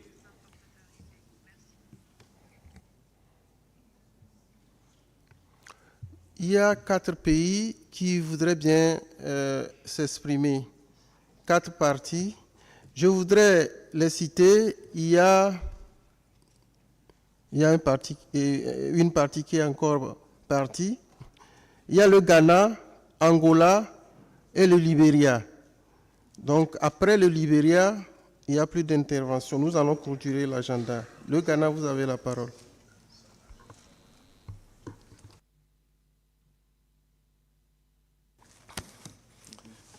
Thank you very much, Co-Chair, and thank you, distinguished delegates, for your contributions made so far.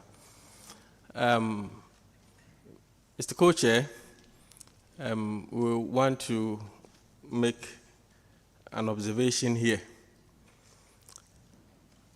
We don't want to believe that history is repeating itself. In last year, in Montreal, in the middle of the discussion of our CRP, we were told that there was no time. So virtually, we should be rushed through and get things over. Today, we are being told that there are pressing issues, underline, pressing issues to be dealt with, and for that reason, a CRP, a contact group cannot be constituted to deal with this. We don't want to believe that time is being used as a tool of discrimination to push aside what we think it is also a pressing issue in this regard. So please, we want to strongly put across that equal importance must be attached to the issues that we have brought before this August House. Thank you very much, Co-Chair.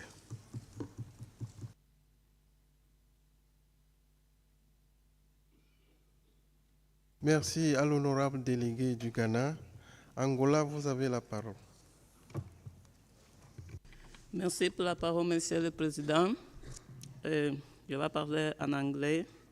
Since it is the first time this delegation is taking the floor, we would like to join other countries to congratulating the government of Thailand and the Ozone Secretariat for the organization of this excellent meeting.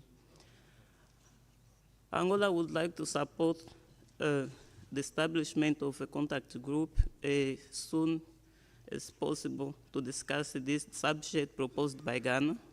Since most of African countries and other A5 countries face this problem of becoming a kind of dumping ground for unwanted and inefficient equipment.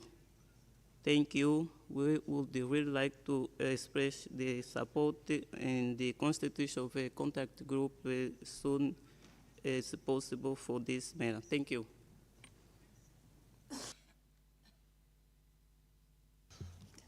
Merci à l'honorable délégué de l'Angola. Le Libéria, je vous en prie.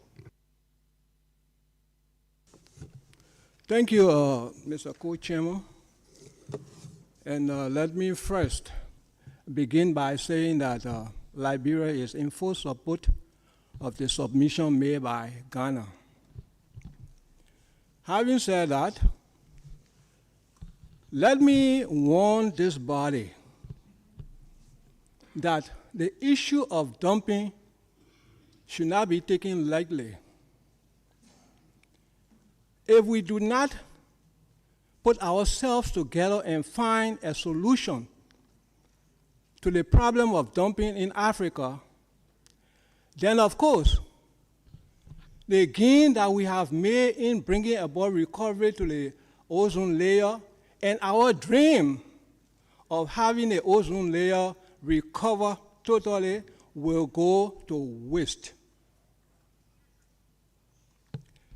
Now, that has made me to even believe that somewhere down the line, the Montreal Protocol made a mistake. And that mistake is allowing Article 5 countries so long a period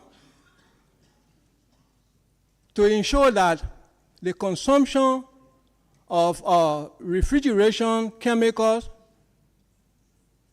are done away with.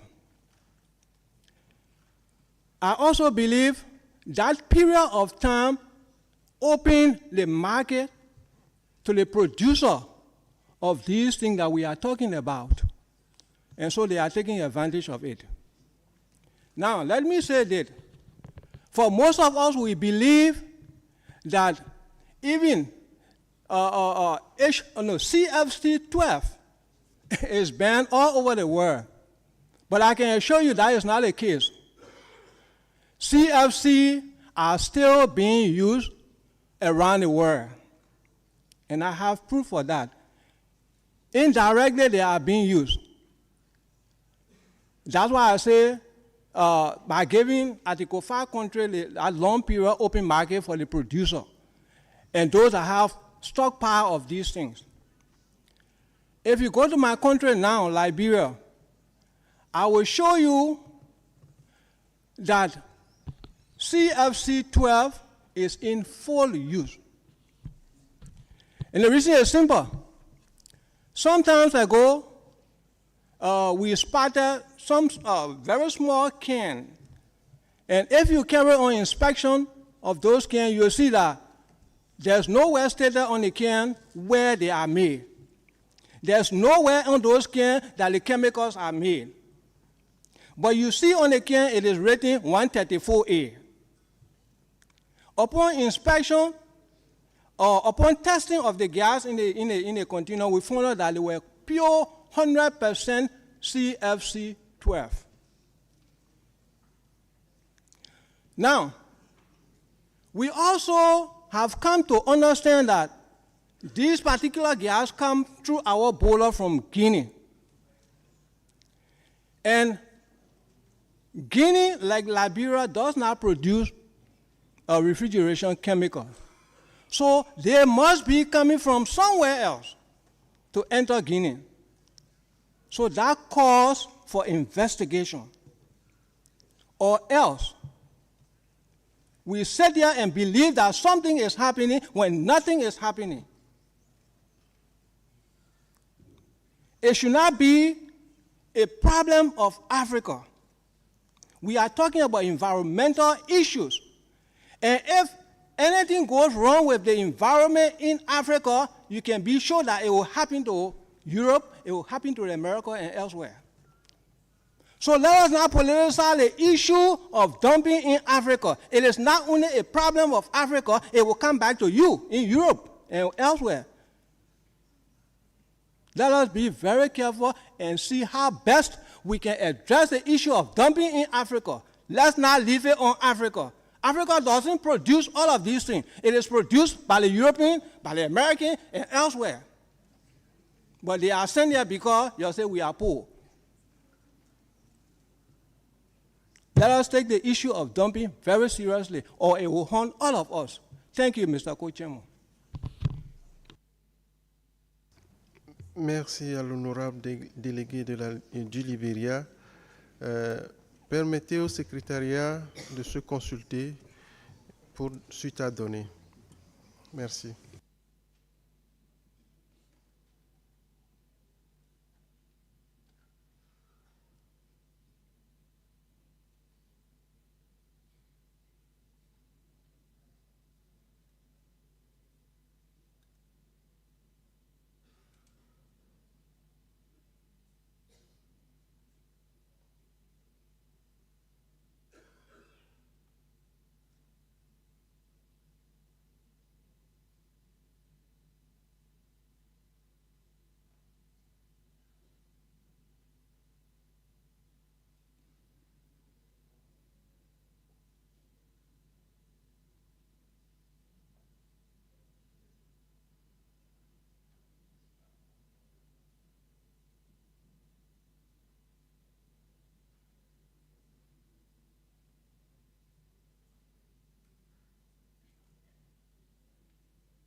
Merci aux honorables délégués, merci aux partis de nous avoir accordé du temps pour se consulter.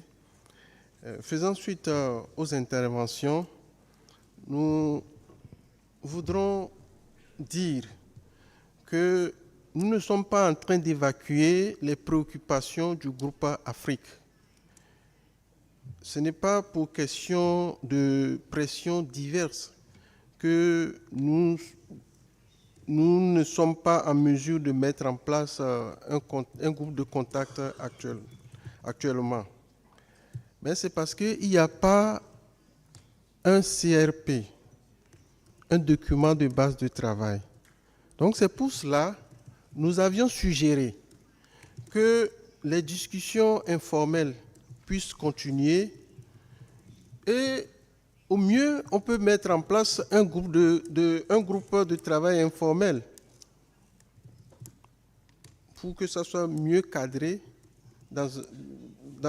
mieux élaboré. Et que, entre-temps, le groupe Afrique, à partir des échanges et des discussions, puisse capturer tous les éléments qu'il faut pour l'élaboration d'un CRP qui peut être considéré à la prochaine réunion des partis, à la MOP. Donc, ce n'est pas qu'on a évacué la question. Donc, sur ce, je pense que nous avons meilleure compréhension de la question et qu'on peut évoluer. S'il y a des réactions, toujours des zones d'ombre, nous sommes disposés à écouter les partis.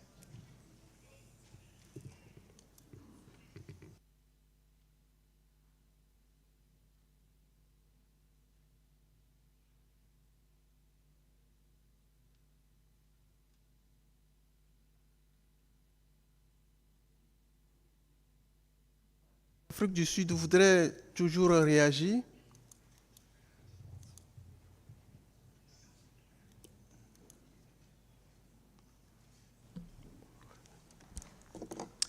Thank you, Mr. Koche. Yes, I do want to react.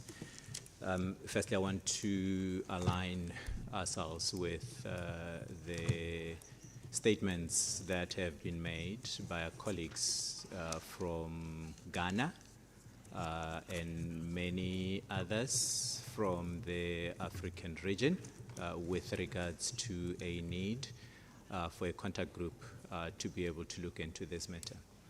As understood, it was tabled in the previous meeting, but there was no time afforded to the matter through a contact group.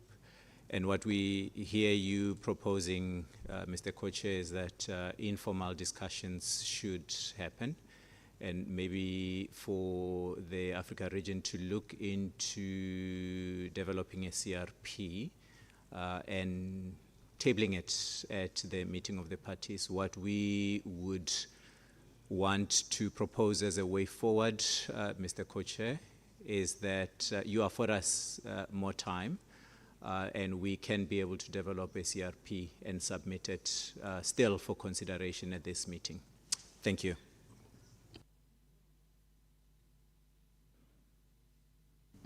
Merci à l'honorable délégué de l'Afrique du Sud. Le Sénégal, et nous allons clôturer. Le Sénégal, nous allons clôturer, s'il vous plaît. Merci beaucoup, Monsieur le Co-Président. Ce que la dernière intervention du Ghana, je ne sais pas si les pays partis l'ont bien écouté. Il faut éviter qu'il y ait deux poids, deux mesures. Il y a eu des groupes de contact sur des sujets qu'on a jugés importants. Est-ce que ces sujets sont plus importants que ce que l'Afrique vit? C'est une question de vie pour nos populations, qui sont à 70%, qui n'ont pratiquement dans le monde rural, et qui ont besoin des équipements de froid pour conserver les aliments, le lait et tout ce que l'on veut, mais qui n'ont pas les moyens. Or, ces équipements, ce déversement de ces équipements indésirables pompent énormément d'énergie et coûtent cher à nos populations, alors qu'on est en train de construire nos pays. Mais les représentants de l'Union européenne, ils disent que c'est arrêté chez eux. Mais nous, le décalage entre le calendrier des pays article 2 et article 5, mais il faut bien le regarder, c'est 10 ans. Durant ces 10 ans, mais qu'est-ce qui se passe? Les pays qui ont produit ça vont démanteler leurs équipements dans le cadre de l'amendement de Kigali. Il y a deux choses qui s'offrent. Soit détruire ou envoyer ça quelque part. Envoyer ça quelque part, c'est l'Afrique. Ça coûte moins cher pour ces pays. Mais c'est la réalité.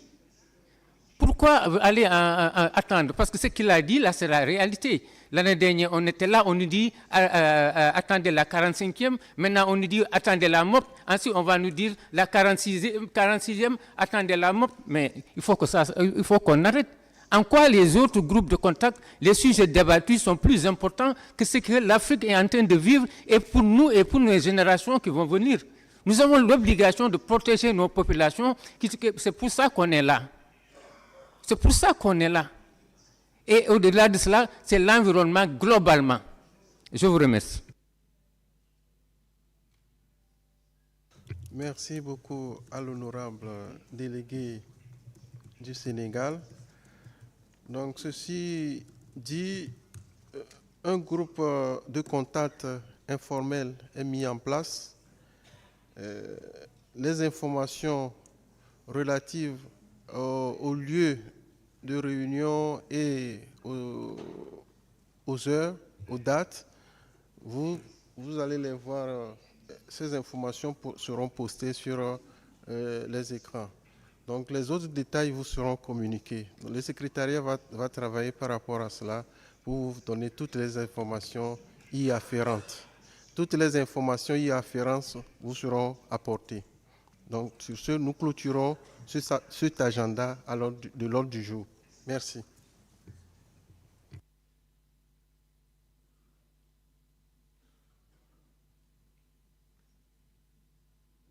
Nous allons passer à l'autre agenda, à l'ordre du jour, et c'est mon co-chair qui va assurer la suite des travaux.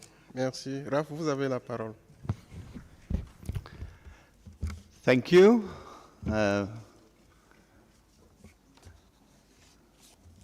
We will go to the next agenda item, and I think it's very good indeed if SAP already comes to the stage.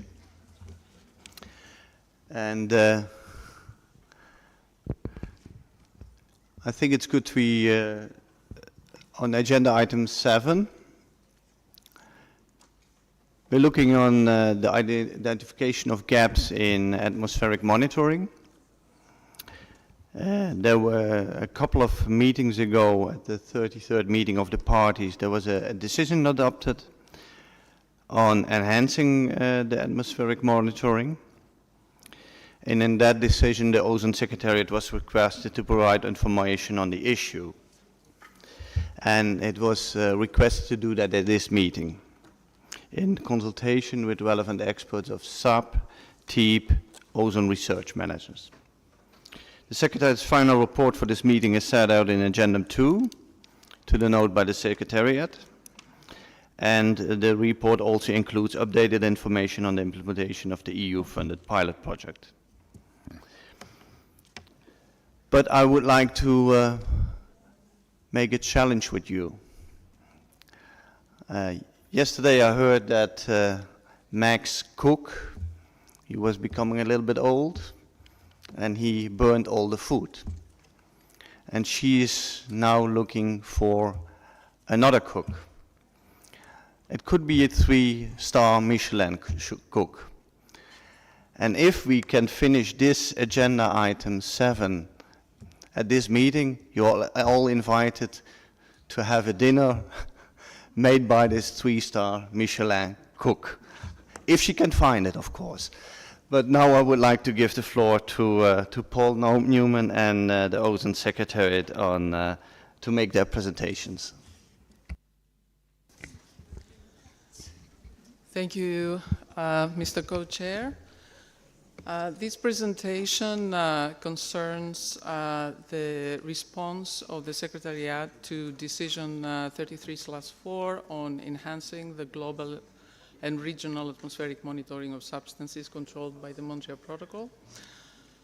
As you know, in that decision, the Secretariat was requested to provide to this meeting, in consultation with experts from the Scientific Assessment Panel, the Technology and Economic Assessment Panel, and the Ozone Research Managers, a report on the following 3 issues: options for the regional monitoring of atmospheric concentrations of controlled substances and challenges in operationalizing the relevant recommendations which have been made, identification of suitable locations for possible high-frequency measurements and flask sampling for regions that are not covered or are not sufficiently covered by existing atmospheric monitoring, and lastly, on options for means of establishing new monitoring capacity and related costs, taking into account existing monitoring infrastructure. Now, in preparing its report, the Secretariat consulted extensively with experts in atmospheric monitoring.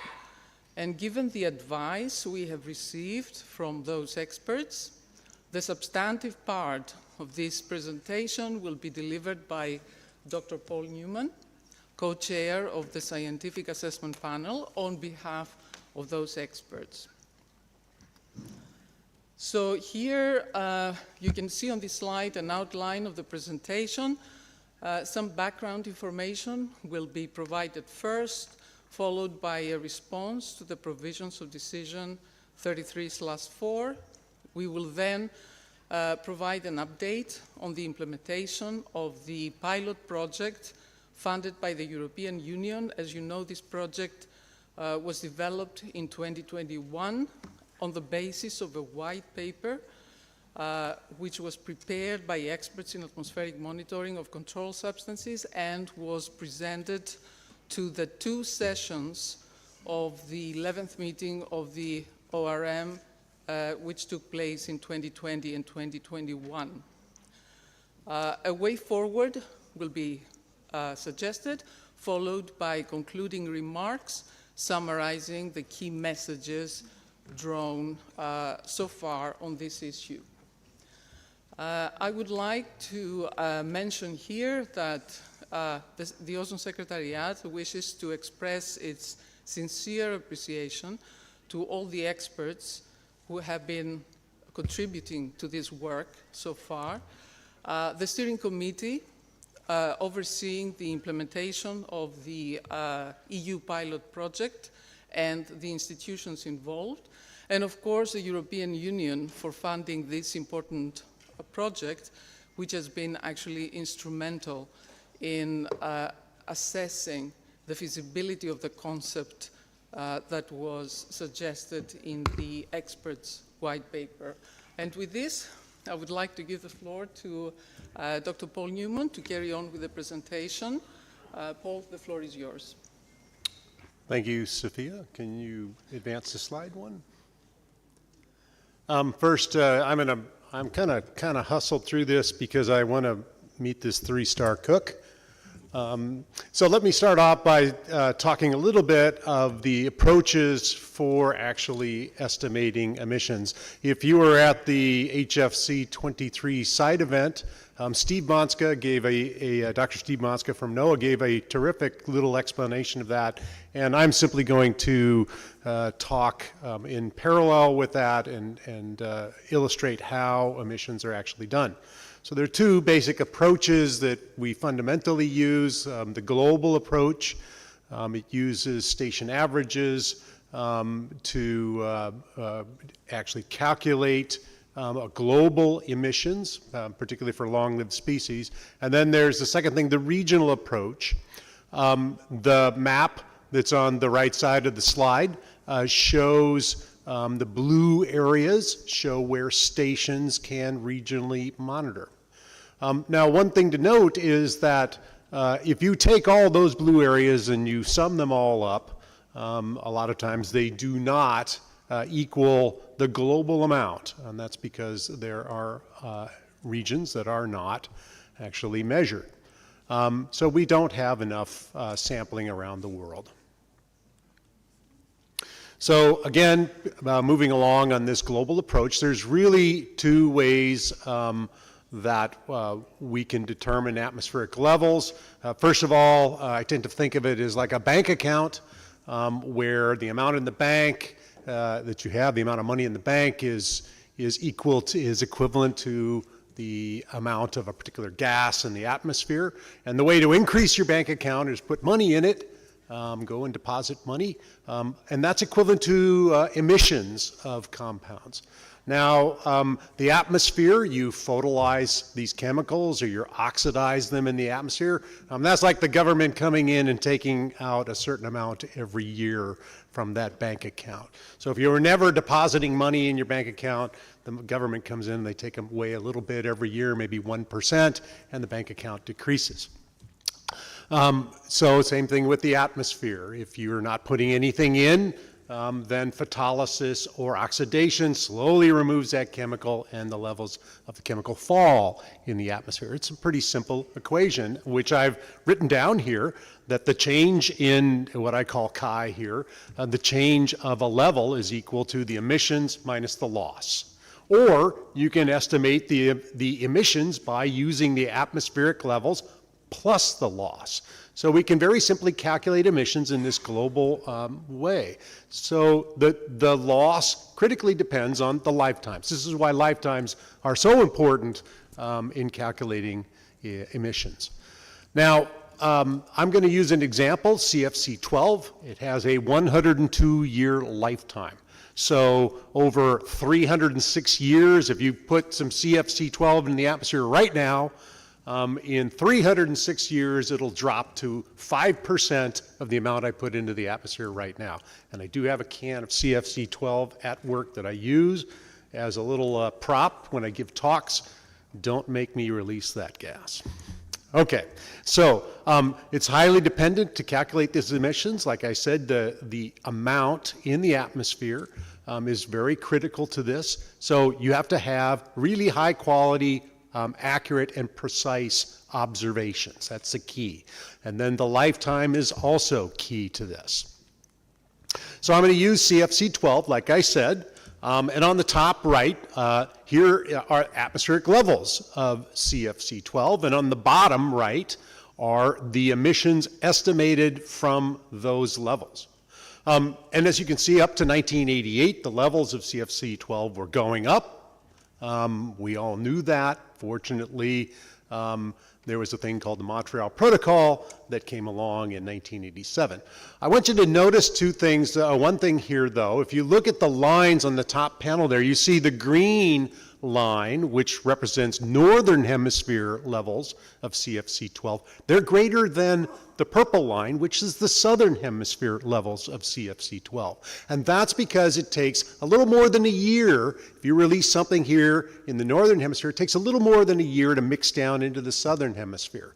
So there's this difference between the northern and the southern hemisphere, and that tells you that there are more emissions in the northern hemisphere than there are in the southern hemisphere. In fact, Steve remarked on this during his talk. He uses it as a test of the observations. Now in 1987, the Montreal Protocol was signed. Great, there's the arrow that pops up, and guess what happens to emissions down on the bottom right? They fall. This is great. The Montreal Protocol had almost an immediate effect on emissions. Now, if you look at the top curve, this is the levels of CFC12 in the atmosphere. You just see the hint of the curve starting to turn over.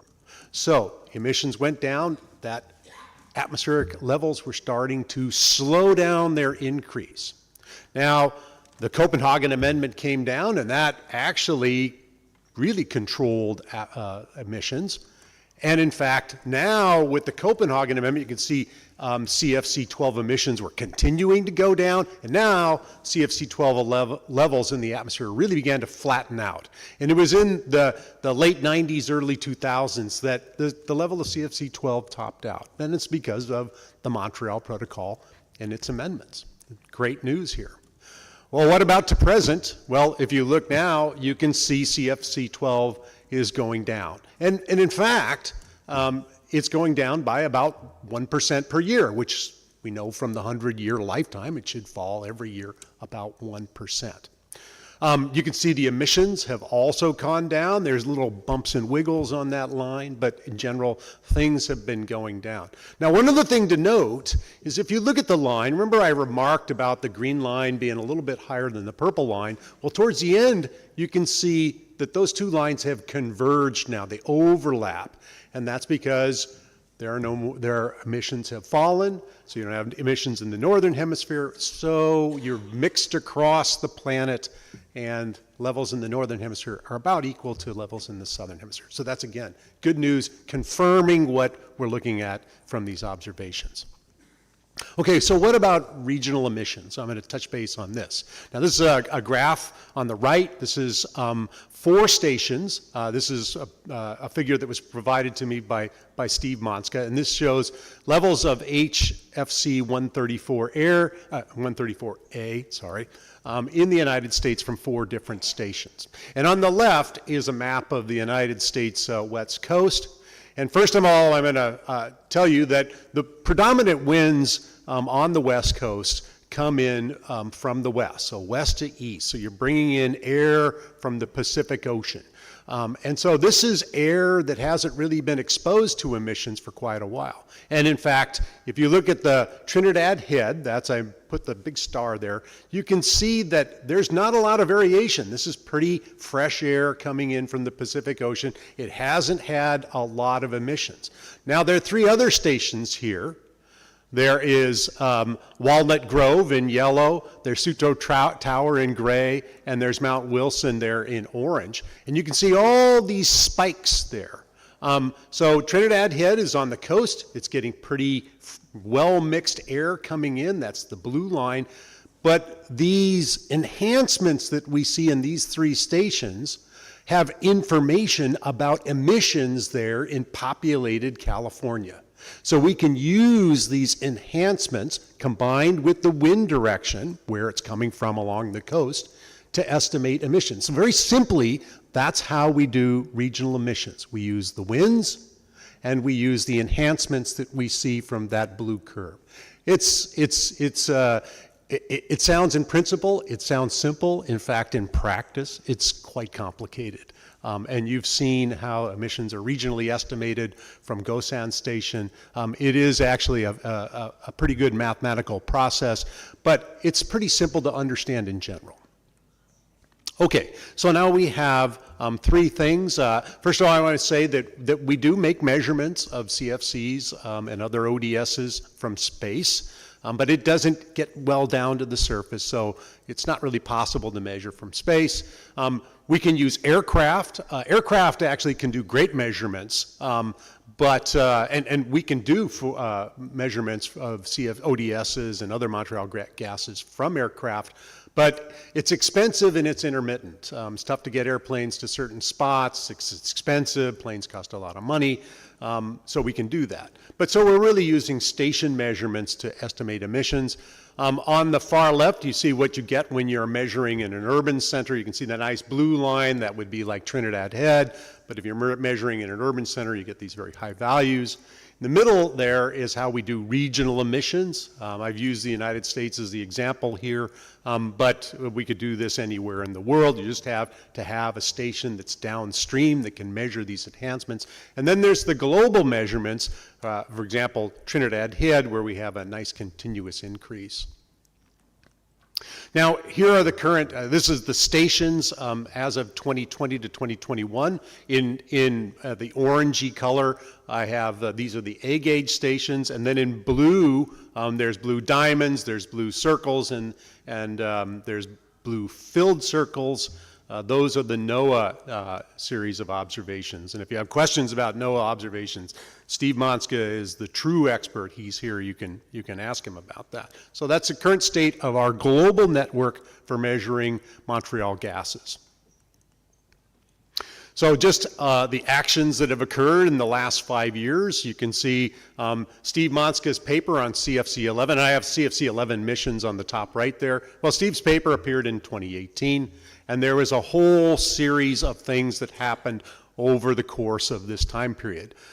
We had a monitoring, we had the ORM report, you can see that there. We had a monitoring workshop. The EU came up with some money to do a pilot study, and the pilot study has started.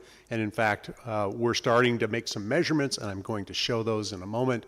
But we're here and doing the OEWG report.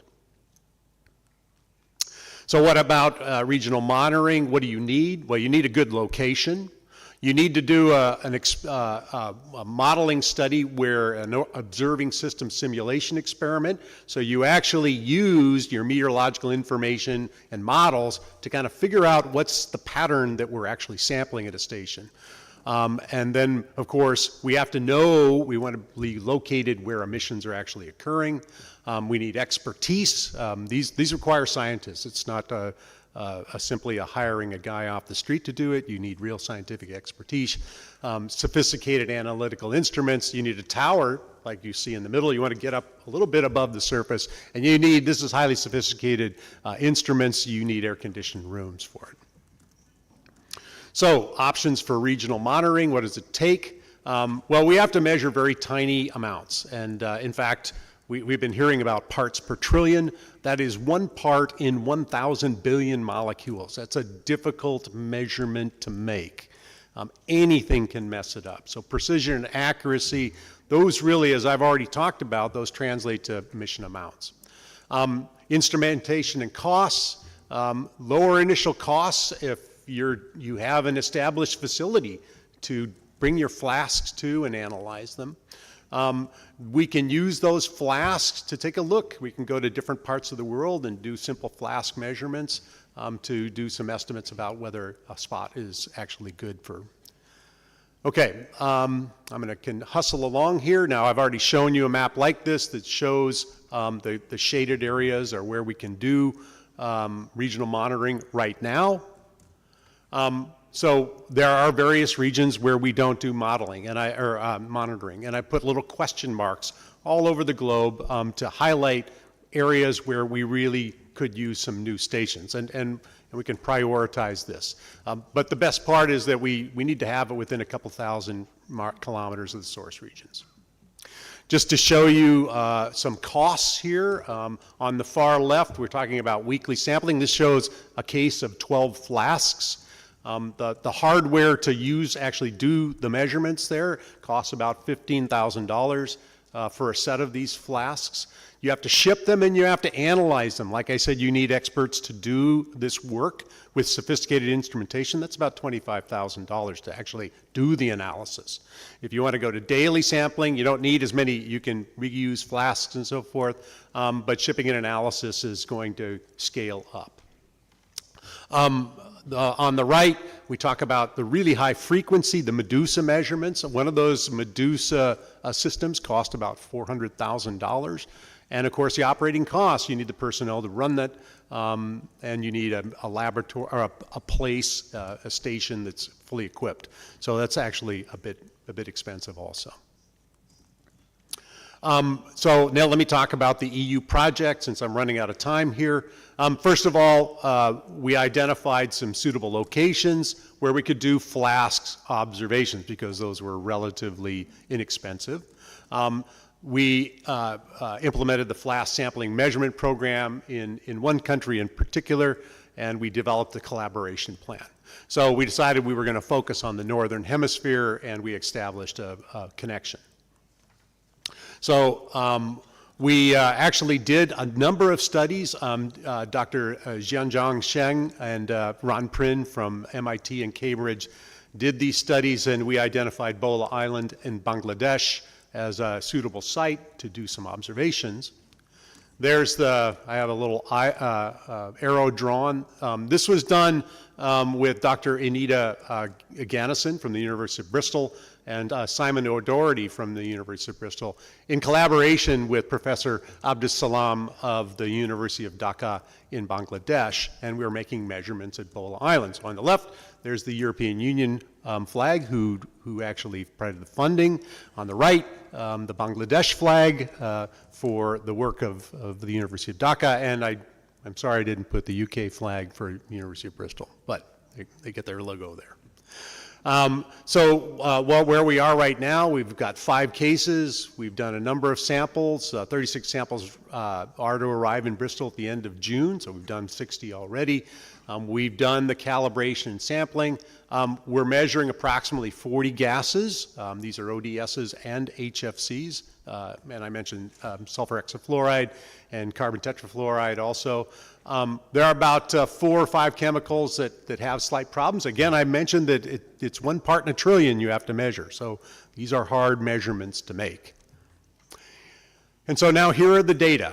On the green is from Cape Grim in Australia. On the top is Trinidad Head in California. I already showed some Trinidad Head data. And then in the middle is the Bola Island flask measurements. So Bola Island Station is in operation. It's making some measurements in a region that is undersampled. You can see that the blue dots from Bola Island are higher than what we see. This is for HCFC 22. You see they're higher than Cape Grim, which is what we actually expect. The data excursions from the red, so we have a few data excursions, but we don't have really extreme excursions, which would indicate location of large emissions. So the variations are probably due to meteorology. And again, I mentioned the calibration. High frequency observations would actually enable more science, but to be determined. So the pilot project is proving the feasibility. We would like to expand our regional monitoring sites to start looking at new sites. And we'd like to install some high frequency measurements at suitable stations and continue to provide information. So the assistance we need is actually for parties to identify suitable sites that we could use based on some of the criteria I've outlined already, and additional resources to actually make these measurements. So concluding remarks, I think you can all read these. Global emissions are well estimated. The difference between as Steve already mentioned in his talk, difference between northern and southern hemispheres helps identify emissions. Meteorology and accurate measurements establish how we can do emissions regionally. we can actually, if we were able to cover the globe with those shaded regions, then the sum of all the regional emissions should be about equal to the global calculation we already do. There are major gaps, and we've actually gone into, identified some priorities: South America, Central America, most of Africa, Middle East, Eastern Europe, South Asia, and the maritime continent, which is actually located in the Indonesia, Philippines, New Guinea, Malay Peninsula region, and New Aussies, which is kindly been paid for by NASA. Dr. Ken Jux in the back funds the studies of the Aussies. And then a couple other things: careful locations, suitable stations away from polluted areas. You don't want to be constantly measuring extremely high values. You want to be downstream a little bit with some meteorological variations. The flask observations from Bola Island are starting to show some success, but it's a little bit preliminary now, so we want to continue to make some more observations. And any assistance that we can get on funding or identification of sites would be helpful. So thank you for your attention, and sorry I ran over time a little bit. We won't get to the 3-star chef, sorry.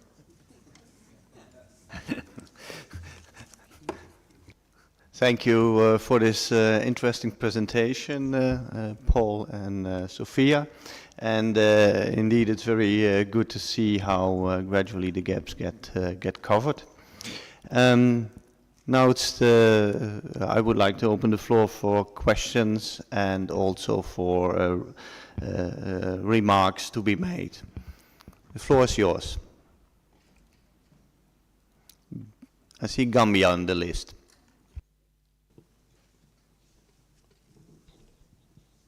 Can I? Okay.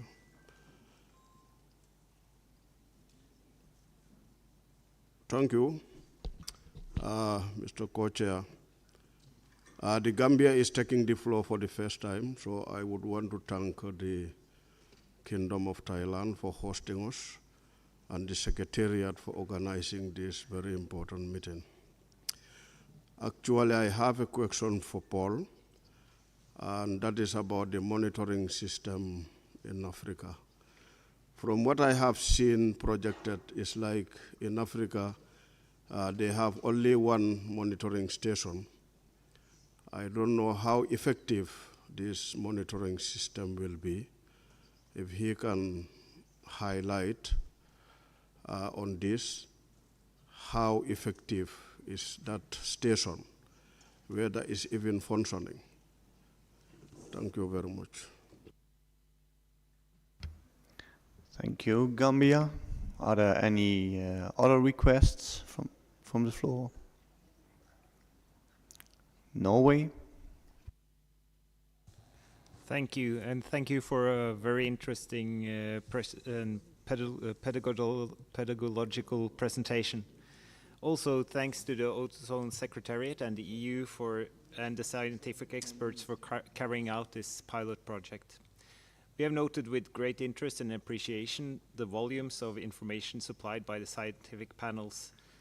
As we and a number of other parties have expressed concern about are the unexplained concentrations in the atmosphere of a number of controlled substances. For example, the increasing concentrations of HFC 23. Atmospheric monitoring is, in many respects, the key to assess the effectiveness of the Montreal Protocol. And as we heard during the presentation from Steve Monska from the Scientific Assessment Panel in the workshop earlier this week, we need the combination of two components to effectively detect and assess the underlying causes of the unexpected emissions of controlled substances. On the one hand, we need the well-defined expectations derived from activity-based inventories, the use and production banks and feedstocks. And on the other hand, we need well-quantified measurements derived from atmospheric monitoring. We all want the success of the Montreal Protocol to continue, but to know if we are succeeding in our goals, we have to remove the gaps in the monitoring network. Since the full recovery of the ozone layer will take several decades, long-term monitoring of ozone-depleting substances HFCs, ozone, and UV radiation continues to be essential. We think that the pilot project that has been presented is a very good start, and we would be interested in discussing how we can move forward with the efforts to close the gaps in the monitoring network. So we suggest further discussions between parties and the scientific experts, particularly from the SAP, to find a practical expansion of the monitoring network. Norway is eager to continue discussions on this issue, but realizing that this meeting has already established quite a number of groups, we suggest that this important issue should be given time for further consideration at the latest at the MOP, but we are very open to continue discussions at this meeting as well. Thank you. Thank you. I just would like to see which parties would like to take the floor. Russian Federation, USA, and Tunisia. And then I really would like to conclude this item today, Australia. And then we run through them. Please be brief, and then SAP can answer. Russian Federation. Спасибо, господин председатель. У меня есть вопрос к докладчику. У Всемирной метеорологической организации есть Global Atmospheric Watch. Вы не думали о том, чтобы использовать их сеть станций, охватывающих фактически весь мир? Нам кажется, это могло бы очень существенно сократить затраты для того, чтобы наладить регулярное наблюдение на этих станциях. По-моему, есть смысл использовать то, что уже создано в других организациях. Спасибо. Thank you. USA. Thank you, Co-Chair. Let me just say thanks to the SAP for their presentation, also to, I think, with the EU working along with the government of Bangladesh and others on this sort of pilot project in Bangladesh. That's very helpful. We're certainly appreciative of the work going on there. I had a couple of questions maybe for the SAP, and then a couple of comments. So, Paul, you sort of spoke to a prior exercise you guys undertook, sort of trying to prioritize where to put monitoring stations. And I was wondering if you could speak to that a little bit more in terms of, you know, whether it's possible to identify a handful of priority sites that would cover in particular areas where areas of the globe where there's large production and consumption. And the reason I ask it is it's not just sort of a question of geography and the maps, but I also hear you saying there are requirements, both infrastructure requirements, but it's also having sort of a partner with the technical capacity to actually undertake and sustain the efforts to ensure that the monitoring can actually be done effectively and over the long term. So maybe that's one question, is if you could elaborate on that a little bit more. And then maybe secondly is whether there will be, so for the, you know, these quite helpful efforts that have been undertaken in Bangladesh with this initial flask sampling, whether there will be sort of an effort to, I don't know, maybe have some lessons learned based on the experience of how that effort went, which it appears was, you know, quite successful in producing some pretty significant results in terms of flask sampling.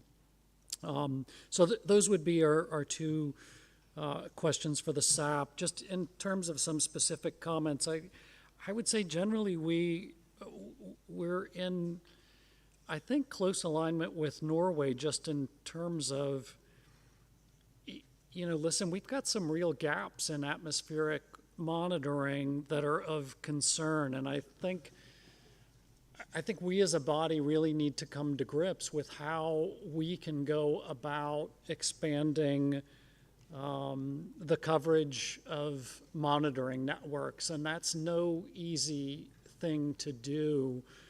But for this delegation, we actually think we need to start coming to grips with this, I think, in a much more specific way. And I think some of the information that we're seeing at this meeting and a number of different agenda items really compels us to think that we need to do more in this space.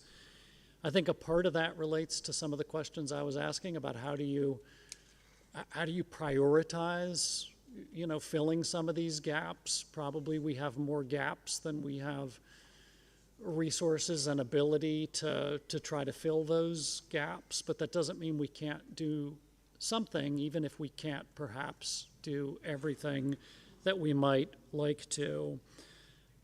So I think in saying that, I think we should spend some time this year thinking through how we can fill those gaps. And I think based on the presentation that I heard, there's several aspects of this we need to think through. Part of it is a prioritization exercise, but some of it, quite frankly, is just how we pay for this. We do have one example that EU has come forward with some money to help fund some of this, but I think there's some more institutional questions that we would like to have a further discussion on in terms of, listen, we do have a trust fund under the Vienna Convention that potentially could do some things here, but to be honest with you, that trust fund has been open for many years, and I think the amounts of money that have been available there have been I think I see a hand gesture from Paul. I'm going to say the funding there has been insufficient. So, and that's not a bad idea. Listen, we opened up a trust fund. I think that's been able to help a little bit, but I think at this point we conclude that we probably need to do more here. I don't know the answer to that. We do, of course, have a multilateral fund that has substantial resources.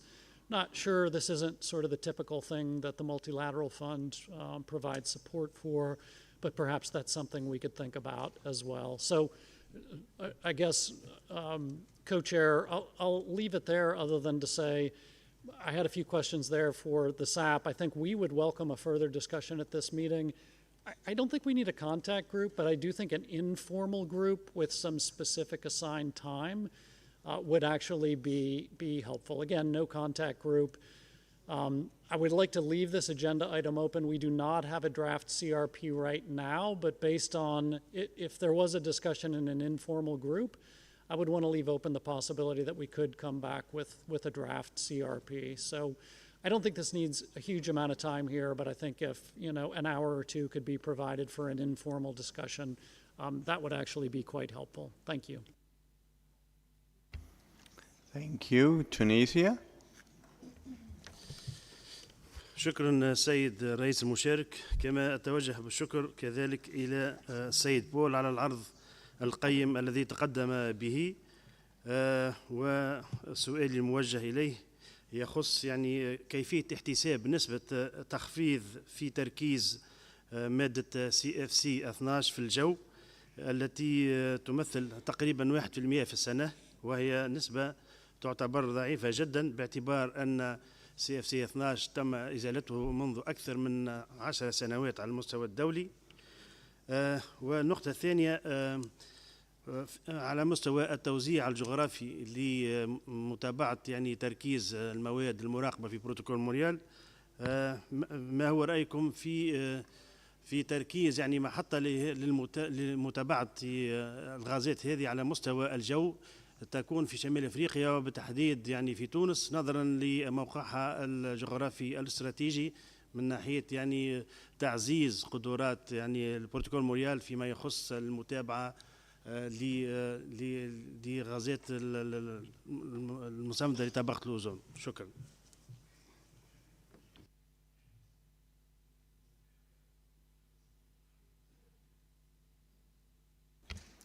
Thank you. Australia. And afterwards, there's one delegation, that's Egypt, and then Paul, you still can earn some Michelin cook. Thank you. If there's offers for dinner going, I'm in.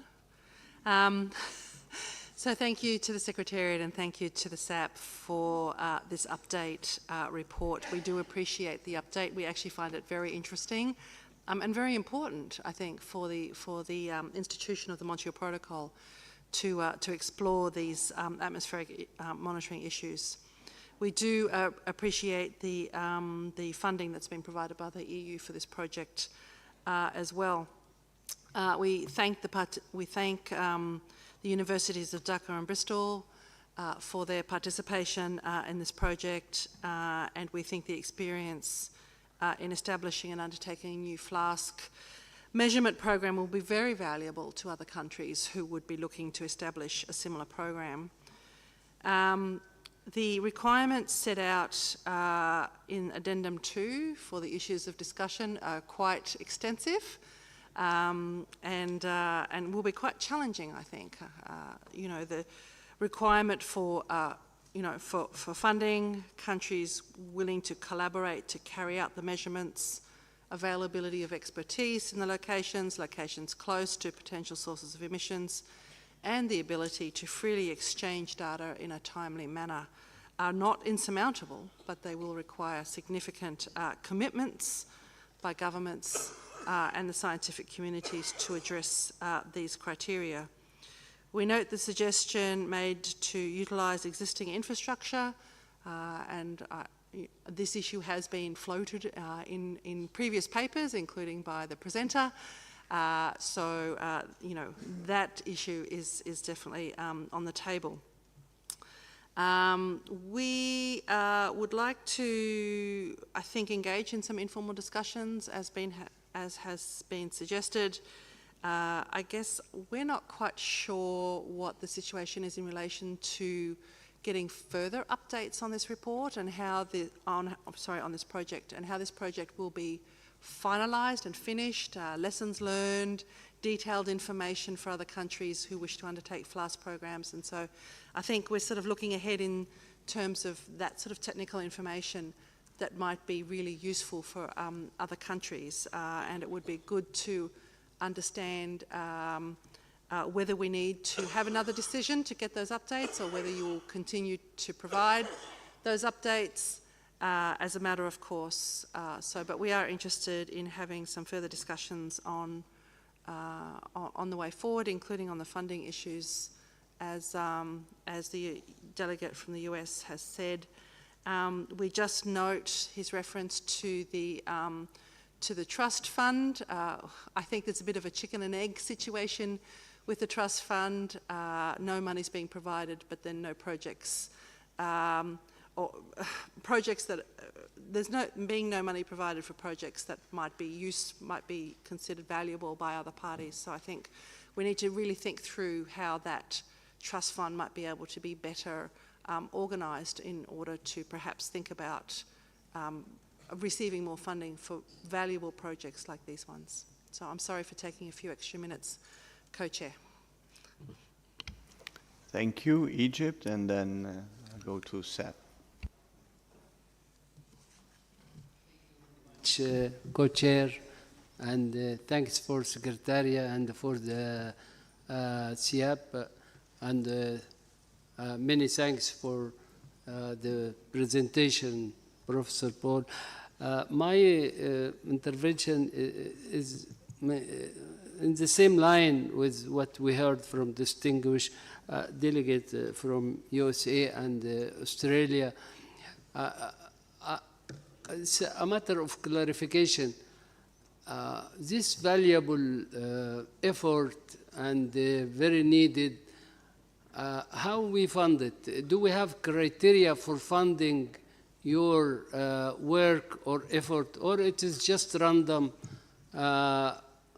and whoever would like to contribute, the party or the World WMO or the trust fund, But this is my question. Do we have criteria who will be responsible for what or something like that? Or it's just leave to random? Thank you very much. Thank you. And then I would like to go to SAP and conclude the meeting. Thank you. So a couple of quick things. The distinguished delegate from Gambia asked about how effective is the African station. Fortunately, the man who is actually in charge of that station, Professor Bonfi Safari from the University of Rwanda, he is also co-chair to the SAP, and he is in charge of that station. There have been some problems with the station, but I very quickly, Bonfi, if you can intervene here to give a very brief description of your station in Rwanda.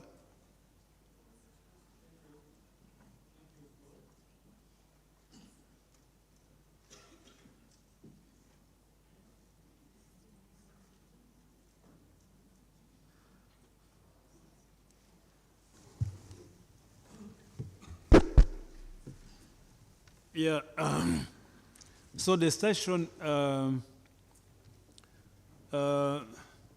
it is a fully funded station by the government of Rwanda, and was established thanks to a collaboration between the University of Rwanda and the Massachusetts Institute of Technology, MIT. So to put it in place, there has been a long process, a long planning. First of all, the assistance by the MIT was to train technicians to run that station, local technicians, and also to train a PhD at MIT in the area of stratospheric chemistry. So this one is actually is now the chief scientist of the station, and the station is managed by a national institution, which is the Rwanda Space Agency, which has been recently established. The station is part of the AGEG Global Atmospheric Network. We have been told about this AGEG network. It has 13 stations. The Rwandan station is the 30th station, being part of that global network, which is making global observations.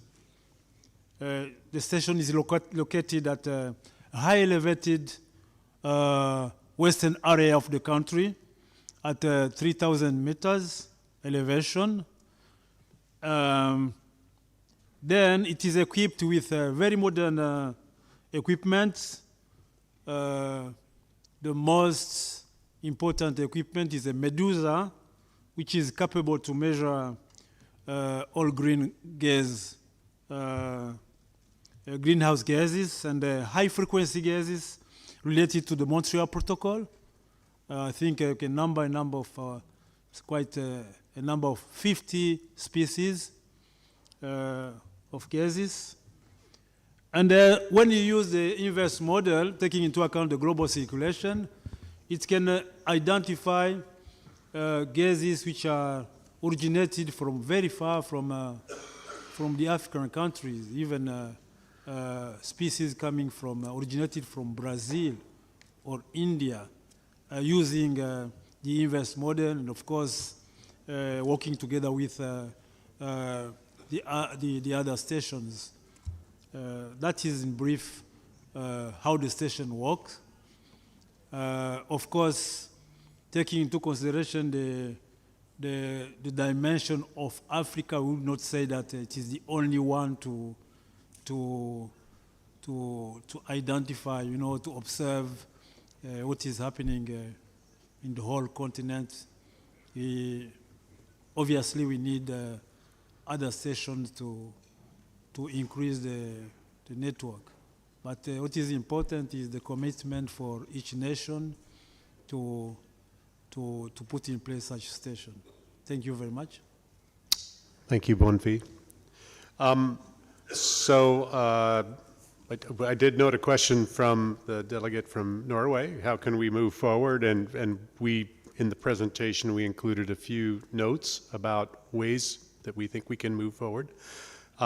Russia Federation, the distinguished delegate from Russia, noted the GA-WMO set of stations. In fact, we've been talking to the GA-WMO set of stations. Certainly, they have technical people that could help us. So, in fact, that's a good idea, and we have been doing a little bit of work with them, and we've certainly considered the GA-WMO set of stations. I mean, they're basically set up for meteorology. They're moving towards greenhouse gases, primarily CO2, N2O, methane, and so forth. But the ODSs and Montreal gases would be important to them.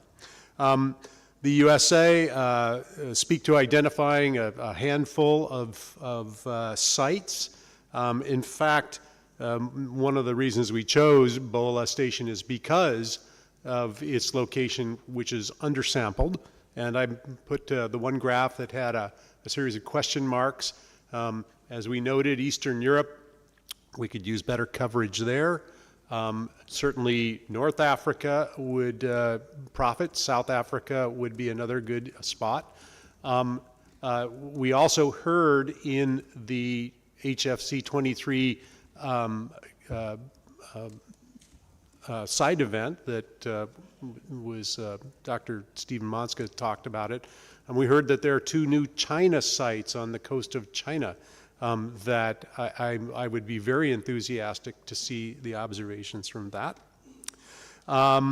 Will there be a lessons learned? I think the U.S. delegate asked about that. The answer is yes. One of the things that we've gained some good knowledge about is the costs associated with running these flasks.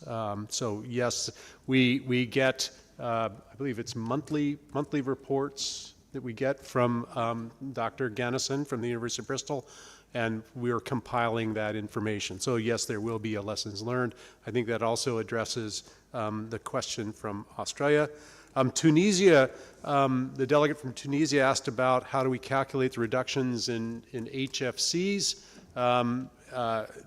As I mentioned, the measurements are on the part, our measurements have to be able to detect 1 part in a trillion. And this is very, very difficult to do, but in fact, that's what's done. These instruments, these are very sophisticated instruments, but they can make accurate detections at that level. So that's, I don't want to go into the technique of how you do it, but let's put it this way, it's a very sophisticated technique to measure at that level. But it's been done since we've been measuring at these very, very low concentrations since the early 1970s. In fact, the paper from Melina, Jim Lovelock designed the ECD detector, which allowed him to measure CFCs for the first time.